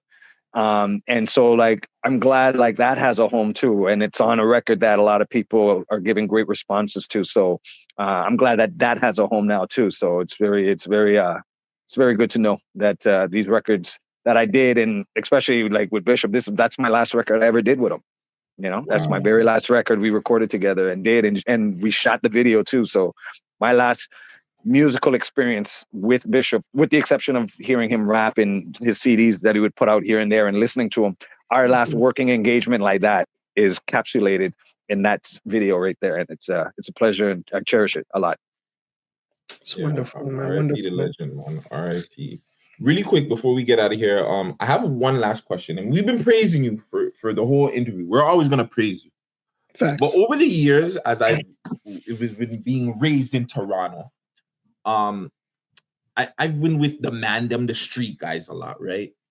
The one complaint that the street guys always had was the circle kept everything to the circle. Like, we've always heard this thing where, yo, the circle, Man Dem, they don't want to reach out. They don't want to give the Man Dem, the street Man Dem anything. They just kept everything to themselves, blah, blah, blah. And I wanted to, when I started doing this interview journey, I wanted to make it my thing where I asked every member of the circle, is this true? Were you guys holding other artists back? Oh, no way. No. Maybe because, see, I had this conversation, not this exact conversation, but I had this one time with Lindo P. I forgot where we were. We were outside, like Dufferin and King or something, like in Liberty Village area place. Mm-hmm. And I remember, and I forget how it came up. And it came up to a degree where he was kind of mentioning something like that. And I was like, yo, like I was always working with everybody. Like, I've been dying to do a song. Well, we've been talking about it recently with Deuce from Concrete Mob. And I tell him all the time. I always tell him all the time, like, that Boiling Point's my joint, man. Like, I was listening to that. Like, I still listen to it today. And it was never like that. We always worked with everybody. But that was our support group. Like, it was like our music came from there. A lot of places, like me and Sox and Roll, we were the only ones from Scarborough. Like Cardi and Solitaire and Anthem and Marvel and everybody else, they're all Wested. So we all did our stuff. Like, we go to Sox's house because he had the studio equipment. And we just record there. So, and we would be there like all day. Like, we do all day sessions, 10 o'clock to like 2 o'clock in the morning, and sometimes 6 o'clock at evening to the next morning. And so when we would just bang out songs, and we never tried to we wanted the scene to grow, and we always wanted the scene to grow. And I remember telling Lindo P, and I remember saying something like, yeah, but like some people think that they don't want to put me on songs because I don't rap like that. They'll be like, yeah, he's good, but he's not street enough. And I'm like, well, I'm not trying to be street enough, because that's not me. I was the guy when I was like, my situation when I was growing up, because my brother was in all that stuff. And I would be going down, and I was known as Junior because he was the rapper. He was the rapper before I was the rapper. At Markham and Eglinton was the first time I rapped. And I know him as Sean from Usual Suspects. And we were in, I believe it was 3181, the Markham and Eglinton building that goes in a circle, kind of like a roundabout type thing. Not a roundabout, but right there. It was a basement party. The one way in, one way out building. Like, you go in there, there's only one entrance, one exit. That building right at the corner. Yeah, right on the corner. That's a death trap building. Yeah. Yeah. And 7-Eleven was right across the street before they moved it down. And I went there, and we did it. We used to have firecracker wars off the building and off the 7-Eleven back then now. But yeah, we went there, and I was there, and I was rapping. Someone said, "Oh, yo, you're gonna rap like your brother. Yo, Junior, you're gonna rap like." So I was just tinkering around for a little bit, and I rapped. And it was Sean that came up to me, and he says, "Man, you're good. You should just stick at it. You should." No, he said, "Bro, you're good. You should stick at it." And I stuck at it, right? Mm-hmm. And then now people knew me in the neighborhood because I lived just past Cougar Court, over the GO train tracks, and then there was 421, that's where I lived, 419 and 399, right over the bridge on Markham Road, just down the road from Markham and Eglinton. So, and my brother would be all up in that area and stuff like that. So they knew who I was, and they knew I was a rapper. And I remember one time going to see the Cedar Brae Mall, and I was walking down Markham Road, just where the bridge is, where you're going to, and on the right-hand side, on the east side of the Markham Road, was Scarborough Golf Club, the golf course. Mm-hmm. And I remember this car comes up, pulls up on the side of the highway, 2 wheels, front passenger side, the back passenger side wheel up on the thing. And I was like, I'm getting jacked. And Man Dem would come out the car and they'd be like, yo, aren't you Junior? And I'm like, what did my brother do now? I'm going to get in trouble for it. And something like that. And they're like, no, man. And they're like, yeah, man, we were hearing about you and your raps and stuff like that. Man, I was probably like 18 or something like that. They're like, yo, we hear you got good things going for you. Stay off the street, go get your stuff and go home. Don't be out here doing nothing. Like, do something because we see something in you, right? So they kept me out of it. I say that in the song. Focus. You'll hear it. Grew up in Scarborough, all around hustlers. They kept me on the straight so I wouldn't get locked up. That's so that was where I found that don't lie in your raps. Don't go and say I'm doing this, doing that, and doing that. And then when someone comes and presses you and says, oh, so you say you do this and you hold this and you do that, what are you going to do now? So I never lied in my rap. I think that's also a reason why people would come up to me and be like, like maybe I like the harder stuff, but I can respect what you're doing because you're not lying about yourself. You're not trying to be someone you're not. So I think sometimes people would look at it at me because I could reverse look at it and be like, I didn't think people wanted to work with me because I wasn't Ghetto Concept. I wasn't Infinite. I wasn't Jellystone. I wasn't these guys that were talking to heart. I wasn't Point Blank. I wasn't, those guys, but then over the years, as the later years came on, like when we would see each other at like the Bamboo, because we were always, we're Toronto and everybody's going everywhere. The scene is small. And and then, it came, but nobody was trying to keep nobody out because we were trying to grow the scene. Some people will remember that when DJ X, one time when he was doing 88.1, one time he asked me, because I was a basement DJ back in the day. I used to go to King Turbo's shop in Malvern. I forget what it was called, but it was on Langley Street, whatever. It was in the plaza by the Pizza, just east of Shepherd and Markham Road. Langley, that's Langley. Langley, Langley, that's Langley, yeah. They had a record shop there, and I used to buy my 45s from them because I was doing DJ basement parties. And and I would just go and I almost just lost my point right there, but I used to go and buy 45s and do house parties and do all these different type of things. And I'm losing my point here. I'm feeling it drift out of my head. You're talking about X in the radio. Oh, yeah. So he knew I was a DJ. And so he asked me to host his show one time. And that whole show, didn't matter what type of artist it was, I played the whole 3-4 hours of nothing but Canadian hip hop artists. And I remember him coming back. First, I had to see if I could find all these records to fill up the hour, right? So I had other people come in. Gemini was over at the station at the time, and they created, there was a whole bunch of other people at the station, Vivian and stuff, Mansa. So I would do it. So I was always supporting. I tried to help make the scene bigger. And I remember it went over so well that he asked me back to do it again. So there was never me trying to lock nobody out because I was trying to get this thing so big because I genuinely believed that we had talent up here that no one tapped into, right? And nobody was giving a chance. And it just kind of fell into my lap that I ended up knowing Sox and Cardi and Solitaire and Row and Julie and everything, that we became our own kind of warehouse to do music. Because if I needed a beat, I can go to Cardi. Cardi did Let's Ride. He thought it was too fast for me. We were sitting in front of government when it was around. And back when we used to share tapes, and that was it. We would pull up each car. I had a car that was a Flintstone car because the floor was all rusted. So you had to stop it with your feet. And I had a ghetto blaster in the car. Oh, yeah. We owed $500 for my friend's cousin, right? Like that's how my first car was. And we had a ghetto blaster in there, and we'd pull up, and I had the 2 separated speakers, put them up on the top of the visors, so we'd have surround sound. My mom's big speaker hooked up with an extension cord in the trunk, and we'd pull up big time 8 triple fat D batteries to go and charge this thing. We'd pull up in front of government, pumping the music, and the battery would die. And you're like, oh.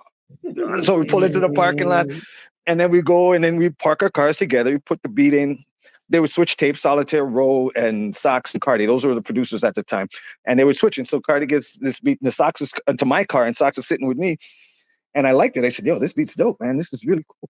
I like it. He's like, Cardi always calls me Latte for chocolate latte. He's like, Latte. Latte, I think this beat's a bit too fast for you. I said, yo, just let me try something. And then he goes, all right, since you guys are all Scarborough man, talking to me, Sox, and Ro, and you guys are all Scarborough man, Sox, you go in the studio with him and make sure that he doesn't get a voice dub. Have someone do an over voice dub for him. Just make sure the track is right. That's why he's at the beginning saying, yes, sir. When a man wanted to ride, what did he do? Swing. That's how we did it. See, that's how we did our music. We would exchange tapes, and we didn't know all these people to get their beat tapes all the time. We had our own thing. So I would get a Solitaire beat, a Cardi beat, a Sox beat, a Roe beat, a this, that. Oh, I need a singer. Julie, what are you doing? Oh, Tara, oh, yeah, come on this Just a Second remix. Come and rap on this. So fortunately for myself, I was in that warehouse, but I would love working with everybody, and like I said, I would do DJ X's show and do nothing but Canadian hip hop. And I'm glad that it's changed now, but yeah, it was never like that. And I wish it was a bit more expansive back then, but everybody was, maybe not in a negative way, but everybody was kind of crabs in the bucket a wild time thing. Everybody wanted to shine because there was only room for one at that time. And the one around there was for the Rascals, and there was Maestro, then there was Dreamworks, then Chaos came along, and then stuff like that started happening, and the Ghetto Concept was there, and then Infinite had his single, and Jellystone had Money or Love, and not Money or Love, Money Can't Buy You Happiness. Yeah, everybody was pushing on their own, on their own fuel. And because sometimes you're pushing, you're going so fast, you don't see what you're passing. And not even like passing, you don't see your surroundings because you're tunnel vision. And that probably could have been the case because we were just like, we got to get this Ice Cold record done. And, and we're going to do it. But we did have other people on. I was trying to work with Madlocks and all these guys. You guys brought in Bishop. I know Bishop.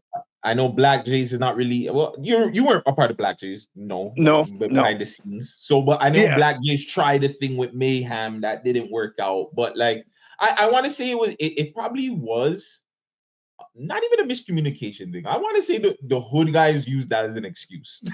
I want to say the street guys were like, hey, these guys are winning, we're not. Let's just make the excuse and say, hey, they didn't reach out to us, kind of thing. I'll let you say that. I just think that's what I'm saying, guys. That's what Guttzy's saying, guys. Not Choclair. Guttzy's saying that. Yeah, I just think it was just we had this whole manufacturing thing, and we were just who we were. Like in the beginning, Wu-Tang didn't really. Well, the first two records they didn't have anybody on. It was all RZA. And I think maybe Mathematics too, but I think RZA for the most part, yeah. Yeah, RZA for the most parts, and it was all Wu-Tang. I remember at one point there was Wu Sun and Sun Wu and Brother Priest and Priest Wu, and there was all these Wu affiliate, and all they worked was with RZA, Killer Bees, all this stuff. They worked with RZA in RZA's production camp, and that was kind of like the same thing. It was like we had Sox and all these other guys, and we were focused on what we were doing, but we were never. And then it was only when even RZA was saying he didn't want Method Man to be on the Biggie track off the Biggie album. I remember. Like RZA didn't want to do it. So and Biggie was, he was doing his street stuff, but he was a little bit more commercial than them, and they didn't want to. So who knows, right? But like that was just what the situation was, and there was no lockout. It was just we were just moving, doing our thing, and people came in and people came out, and now I'm still cool with a lot of them from now, and everybody's kind of doing their thing. And I got some people talking to some people that want to go and do some other type of records with the youths that are coming up doing that are like, from all these different parts I'm doing. I don't know if they're doing drill still, but their type of music vibes, like the vibes that they're doing right now. And they're like, and I get that from people. They'll be like, hey, we should bridge this gap and get this. And we have these guys doing this and you're doing it. And we're right at the moment right now, like really trying to go and put something like that together. It's just a matter of getting together their schedule, my schedule and stuff like that. But it's working. And never once locked no one out. I almost felt locked out actually because I wasn't like them. And now someone told me the other day where they asked me, they say they were asking one of their friends, Choclair, and they're like, yeah, like what is he, Southern rap? Is he drill rap? Is he West Coast? Is he hardcore? Is he street rap? And the guy just said to him, no, he's just Choclair. Like we know he raps, but he's Choclair. Like you can't, that's who he is. Like, it's just Choclair, and that's the thing. And that's kind of, maybe that made me a little bit look like, he's too much like that. Like Chaos had it at first when he first put out the Essence song, and everybody, and just this guy from Pickering, and people kind of clown on him a little bit. I remember one time there was a place and people, I think he got rushed at Lee's Palace one time. Lee's Palace. Back then. Yeah. And then his next record album came out. And that's when Superstar, Crabs in the Bucket, Sunday Morning. Came on. Yeah. And all those things. And he's big, but I don't see him working with some, like street dudes, and he's doing his thing. I think the one song I just think he just did is one with Drake or something like that, or Drake sponsored or something, whichever, and just did over 1 million something views or something like that. So, like it was just, I guess, I don't know what it was, but definitely it wasn't what I guess what is perceived. Well, it seems like the Circle was the original sweatshop. Yeah, for sure it was. And two, really quick, you guys dropped the ball on not putting out a compilation album. Oh, you know what happened there? Socks, Cardi, Julie. It would have been the best album. What? Best album ever. Best You album. know what? That we literally sat and went and had this big meeting up at Sony. We did like a whole presentation. They had a performance room and everything like that. And all the artists, I'll say this, all the artists were 100% ready for it. Management got in the way. How much percentage does this guy get? How much should that go? How much is this? And then it became a headache to people at Sony. And, and then there's too many chefs in the kitchen. Instead of just saying, just do this one thing and let it blow up. Don't like, obviously we'll deal with that after. Yeah, but let's get the contract done and do it. It was this close, but it just, I don't know if it was ego. I don't know if it was everybody with management looking out for their own personal artists type thing or whatever, looking out for their own. But us as artists, we were ready for it. And we knew that was it because we were like, ready. But then 1 week turned to 2 weeks, turned to 1 month, turned to, is it happening? Turned to possibly, turned to not sure yet. Wow. And who would have been on it? Can you at least tell us that? It would have been myself, Ro, like all of us. Ro, Solitaire, Wylook, Sox, Julie, Cardi, Anthem, Marvel, and maybe a couple of others, Tara Chase. And a couple of others, but like that, it just, and at that point, there should have just been one. Like we should have, thinking back on it, we should have went and got your own one kind of or a management like team, like company, right? Like one person and have them all funnel up through that. Because that's just what ended up happening was just, you have like 10 artists and 7 different managers. Yeah. Yeah, it's just too much. I would have definitely said, like, we're just going to appoint one manager to this one specific project, and then that manager can correlate with all the other managers technically so that everybody's in line and everybody knows where I'm going. But like when you have like 7 different minds and whatever, it's like, okay, who says what? Who's the lead? Blah, blah, blah. No, just one manager, deal with all of this, and then you guys can go do your thing. Yeah, well, the one good thing is that we all still stayed cool. We all are still friends up to today. There's no this and that and whatever. And one other thing that I could say that I'm definitely working with doing stuff for coming out along with this year is, Socrates' name is Amani. His real name is Amani.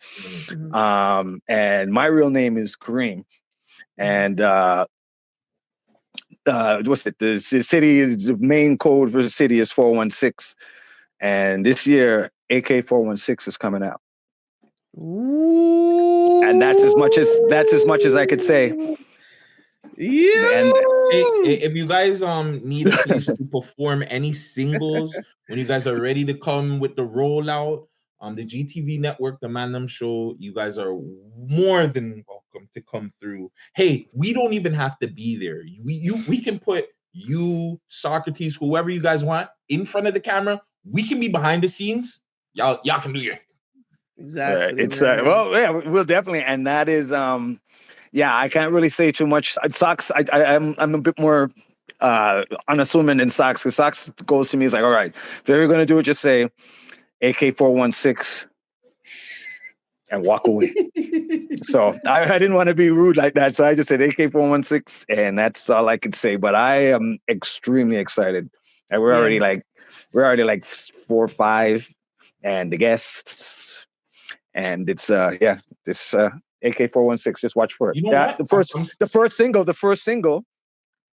but it's on Amani's record. The Amani record is Mr. Pendergrass. So when you hear that song that's out, you're knowing where the music vibes are coming and where they're going. It's really, really dope. And I can't get too much into it, but other than AK416 is happening this year. Listen, I'm doing a lot right now, but I'm in my fan mode.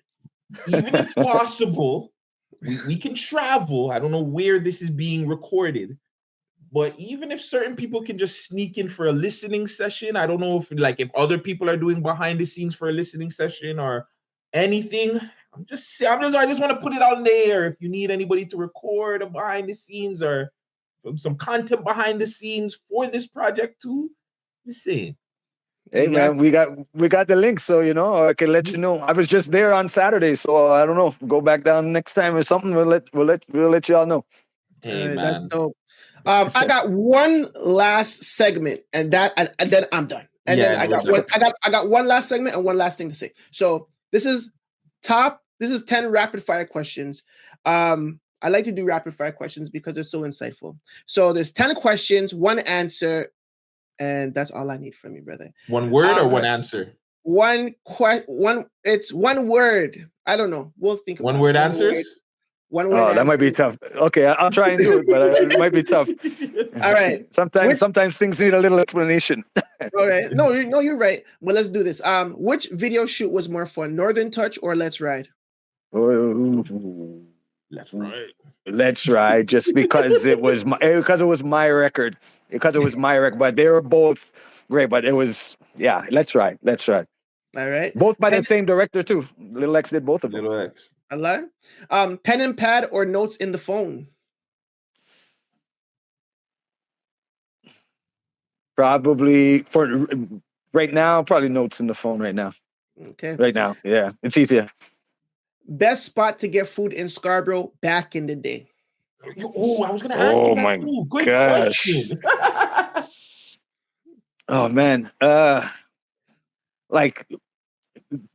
one, it was like there was the Real Jerk, or what was it? The one on Milner and Morningside in that plaza.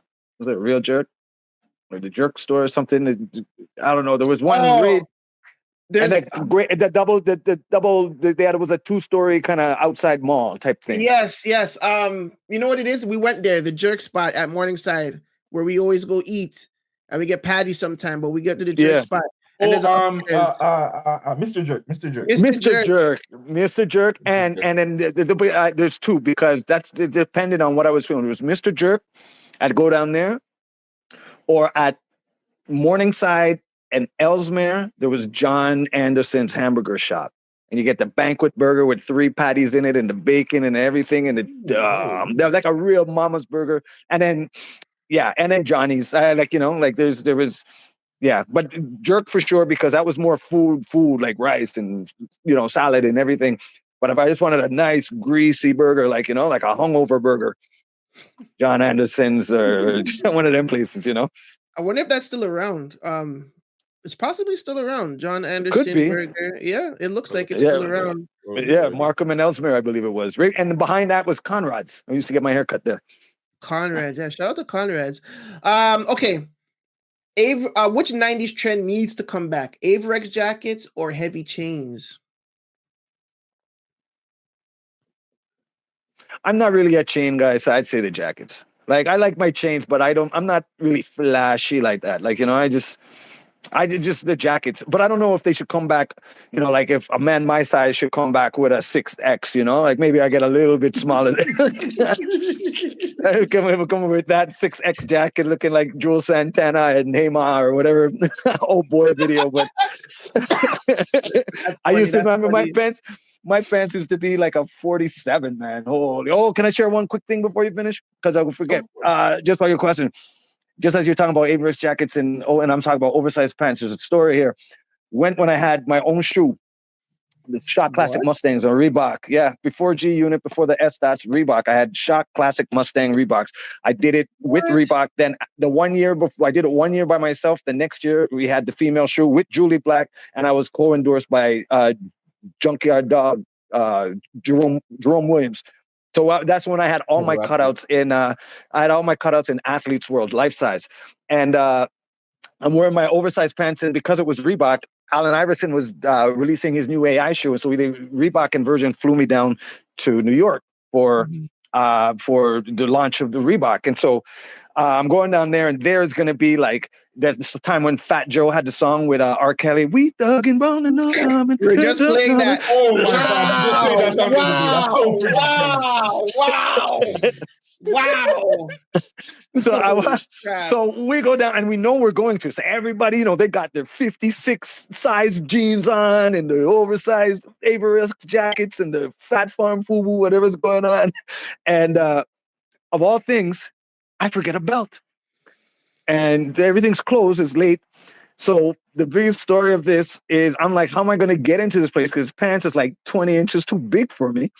But I needed the big pants. So doing my little MacGyver Inspector jacket situation going on, gadget situation, took the clock radio, wrapped the phone cord, wrapped the plug around my waist, put the big part with the AM radio dial in my pocket, told the people at the front door that it was my beeper, and I got in. That was my thing. That's my experience. That's my experience with oversized clothes. That's why I wouldn't wear such a big Averx jacket anymore. Things got to fit a little bit. And I just wanted to fit that in.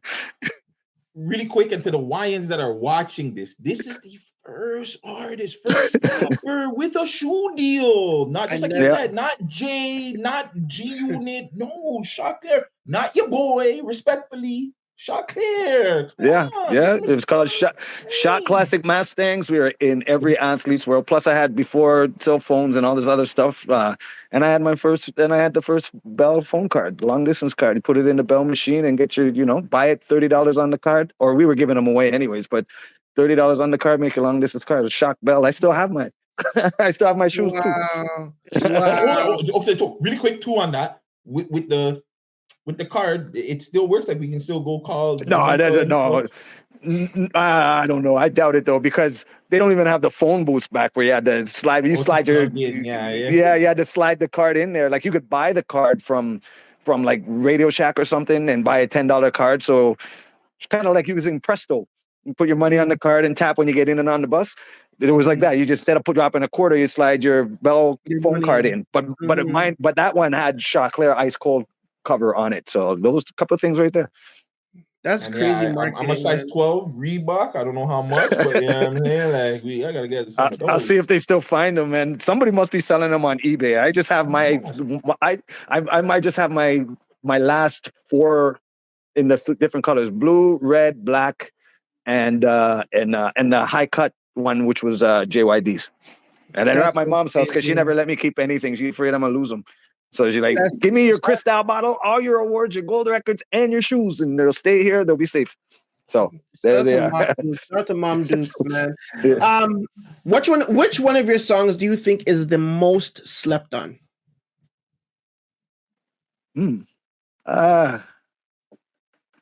Like from that, just in general? In general, your whole catalog, which one is the most slept on? I would say from the ones that people would know more so would be a song called Rollin' with Julie Black off Ice Cold. There's 2 versions, a radio versions, which was shorter, and then there's a big, like, straight creative, like 4.5 minute long Julie at the beginning, Julie going out at the end and everything. It's called Rollin'. It's from Ice Cold album, and K Cut from Main Source did the beat. Nice. Wow, that's dope. If you were to remix Let's Ride Today, which current Toronto artist are you putting on that song? I wouldn't remix it at all. Okay. I wouldn't do anything to it. Yeah, I same with people ask me if you think they're going to be a Northern Touch too. I was like, no, I wouldn't be a part of it. It's that you can't do the remix of Juicy. You can't do a remix of Unbelievable. You can't do that stuff, in my opinion, because then someone's either going to, unless it's really that good, someone's going to just say, like, I like the original better. And plus, I don't want to take away from the original. I want people, if they're going to hear it, I don't want to put them on, oh, no, that's the wrong version. This is the song. Like, there's no remix to Mama Say, Mama Sa, Mama Kusa. You put that on, you want to be starting something. That's it. Like that's my opinion. It's so funny you say that because me and Guttzy always say, like, when it comes to TV shows, if they ever create like a sequel show or like a prequel show, like that show becomes null and void if it's a classic. Like it's no longer a classic because like to be a classic show or to be a classic movie, it has to be that one movie and that's it. You cannot recreate it. You cannot remake it. You cannot do a sequel. You cannot do a prequel. It has to be standalone. Yeah, because it's like, because even very rarely does the sequel or part two really, they're like the hits like that. Like you could go and make examples of like, like the Fast and Furious, they had all 10 and some people don't like 3, but like 6. And I just recently watched the whole thing recently. And my friend was like, you haven't seen that? And I was like, no, I just watched from 1 to 10, just like one Sunday, I just watch it. But I just like, I just find it's like the song is its song, and I just do something else, like, and call it something else. I would just rather work with a Canadian artist and make another fresh song. I wouldn't want to put on the Let's Ride and get the pianos and restructure the song because people like the song what it is. And I don't want to, when they go, they say, if hopefully it happens, and they say, Let's Ride is going in the Canadian Music Hall of Fame for whatever it's doing. I don't want to be like, oh, and maybe the remix too, like, or maybe they used the remix, right? But it's not the one that did it, right? Like, that's just my opinion. I wouldn't remix. Like, there's songs you could remix, but not like Northern Touch, not like Robin, not like Light It Up, not Let's Ride, not Skyline, none of those. I would never. I just wouldn't. Don't touch none of his hits. Don't touch basically. Everything else. Hands off the hits. Hands off the hits. Go ahead. The hits. Don't touch my hits. Leave the hits. I rock with it. Yeah. All right. Really quick, you would be open to somebody remixing and kind of showing like how Toby and Socrates and Julie did the rally, and you would be okay with that? Yeah, I would be okay with that because then they're making their own version of what they're doing. Like with Rallying, the first time I heard the Toby Rallying version, I was like, wait, is he singing Julie's song? And then I was with Sox, and then I was with somebody anyway, maybe not Sox, and he was like, yeah, this is the version with Toby and everything. And I didn't realize that he did it, but it was Toby redoing it. Like there was a story where Genuine redid When Doves Cry. Mm-hmm. And then the story is, this is not necessarily my stance, but the story is that Genuine walked it up to Prince, and the thing with Prince walked up to Genuine, and the thing is, when it comes down to like publishing and stuff, you can remake someone's song, you could cover someone's song, and not get in trouble for it, because as long as you allocate all the publishing rights to who it was, because whoever wrote the song, Prince, he's still going to get his writing, and the music is going to get so you can cover a song and it's nothing, right? Like it doesn't cost you anything.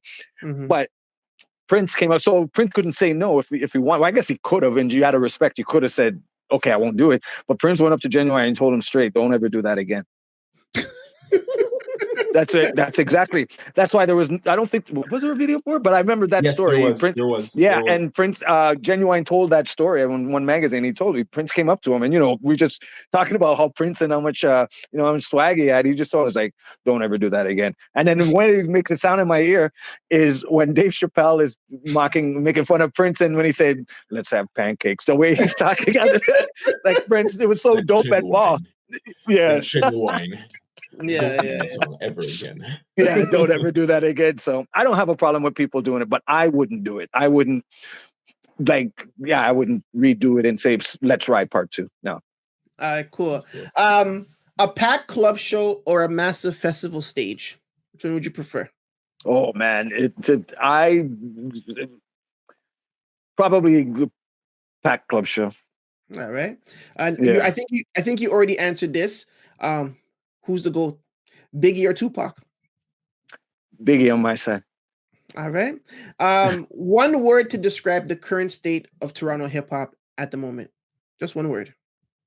Let me find the right word then. I would say, what's the right word I'd say for it? I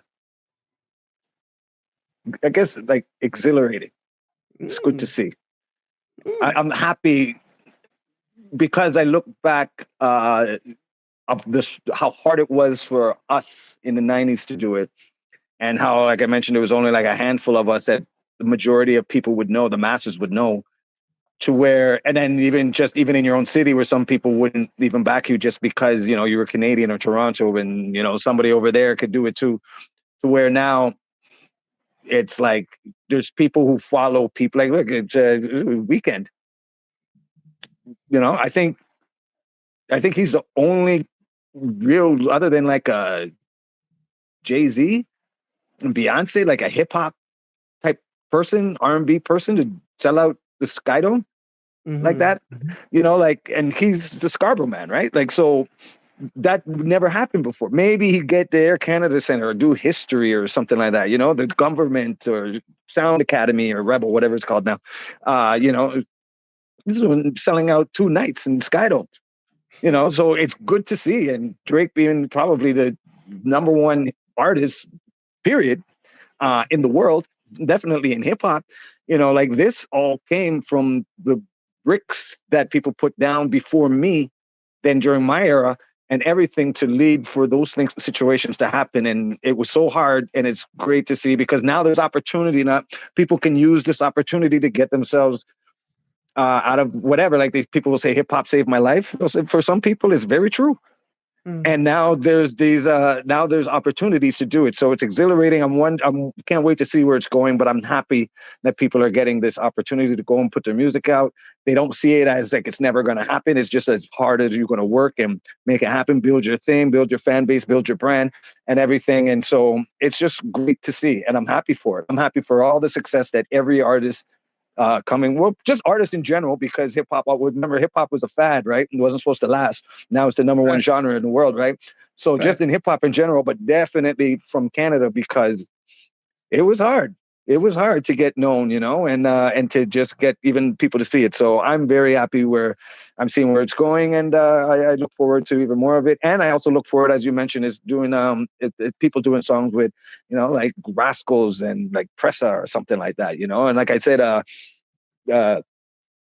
Chaos and Drake, and, you know, and Classified, and, you know, somebody new, Rochester, me and P, Private Name, Private Number, Socks, and Rich Kid, and, you know, and other people like that. Like, you know, we were joking because he was like, yeah, you know, Rich Kid's a little younger than us, right? But I was like, yeah, he probably is. But like, you're seeing that, and you're seeing those connections, and we're just happy for everything that's going on, and I'm very happy about that. I like to see that. I like to see people succeed, and so I like that people are succeeding in this music business right now. Up from here. Beautiful. And the last thing for the rapid fire question is, when people hear the name Choclair, what is the first word you want them to think of? That's a good one. And now I got to step out of my humble. I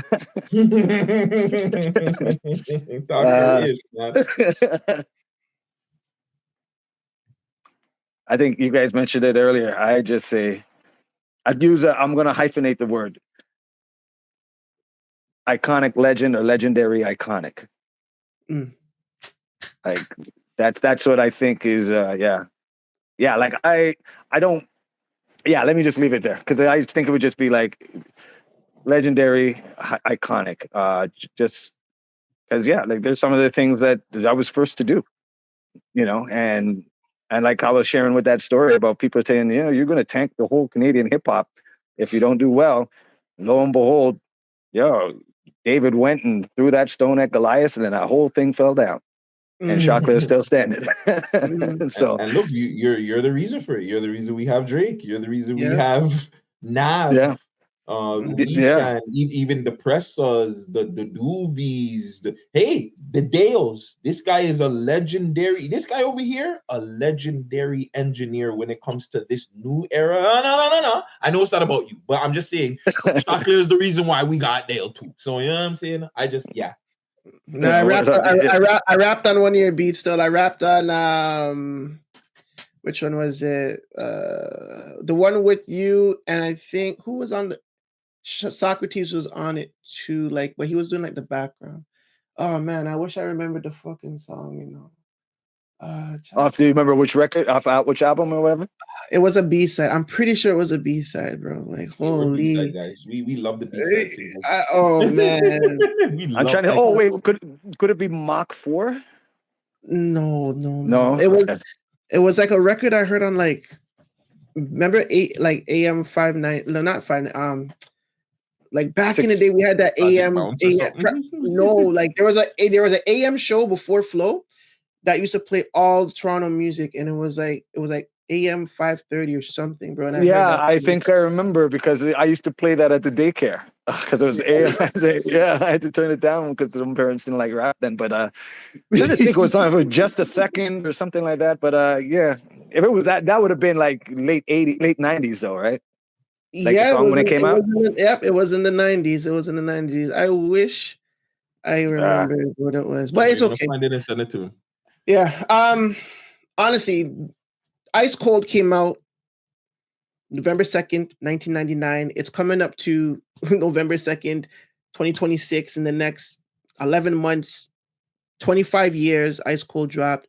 We need to see that tour. We need to be involved. 25 years. It's fucking century. It's a what is it called? A century? No. Silver. Well, half century. Quarter century. Yeah. We need to see that Ice Cold quarter century 25-year anniversary tour, man. All over Canada, even some parts of the States. Even if it's not a tour, a celebration. Like, you know, even if it's not it could be a one-off. It needs to be a sick one-off party. Like everybody's there. Melissa Ford's there. I need a picture. You know what I'm saying? All the gang is there. I feel like I think you need that. I think you need that, Choclair, bro. I need that. I think you need that. Yeah, I think it's I think with this with the new eyes on what's going on because of the new project, things like that will start coming up. And like how we were talking about some history and stuff that happened before. I think a lot of people are going to go back and be like as reevaluating, like, yeah, Shocks did, and he did, and yeah, you know, like he's been around, and I think some people are going to get ideas about that. But that'd be great to do it right at like the Mod Club or something like that. No, right. I need now that you said that, Vegas, I need that to happen, because just even imagine walking into something like that and you have just the history there of the shoes, the features, everything that you've done, and it has little history pieces with the information about it on it. Like, come on, hey, Shock, we're your guys if you need anything behind the scene, eh? for sure, brother.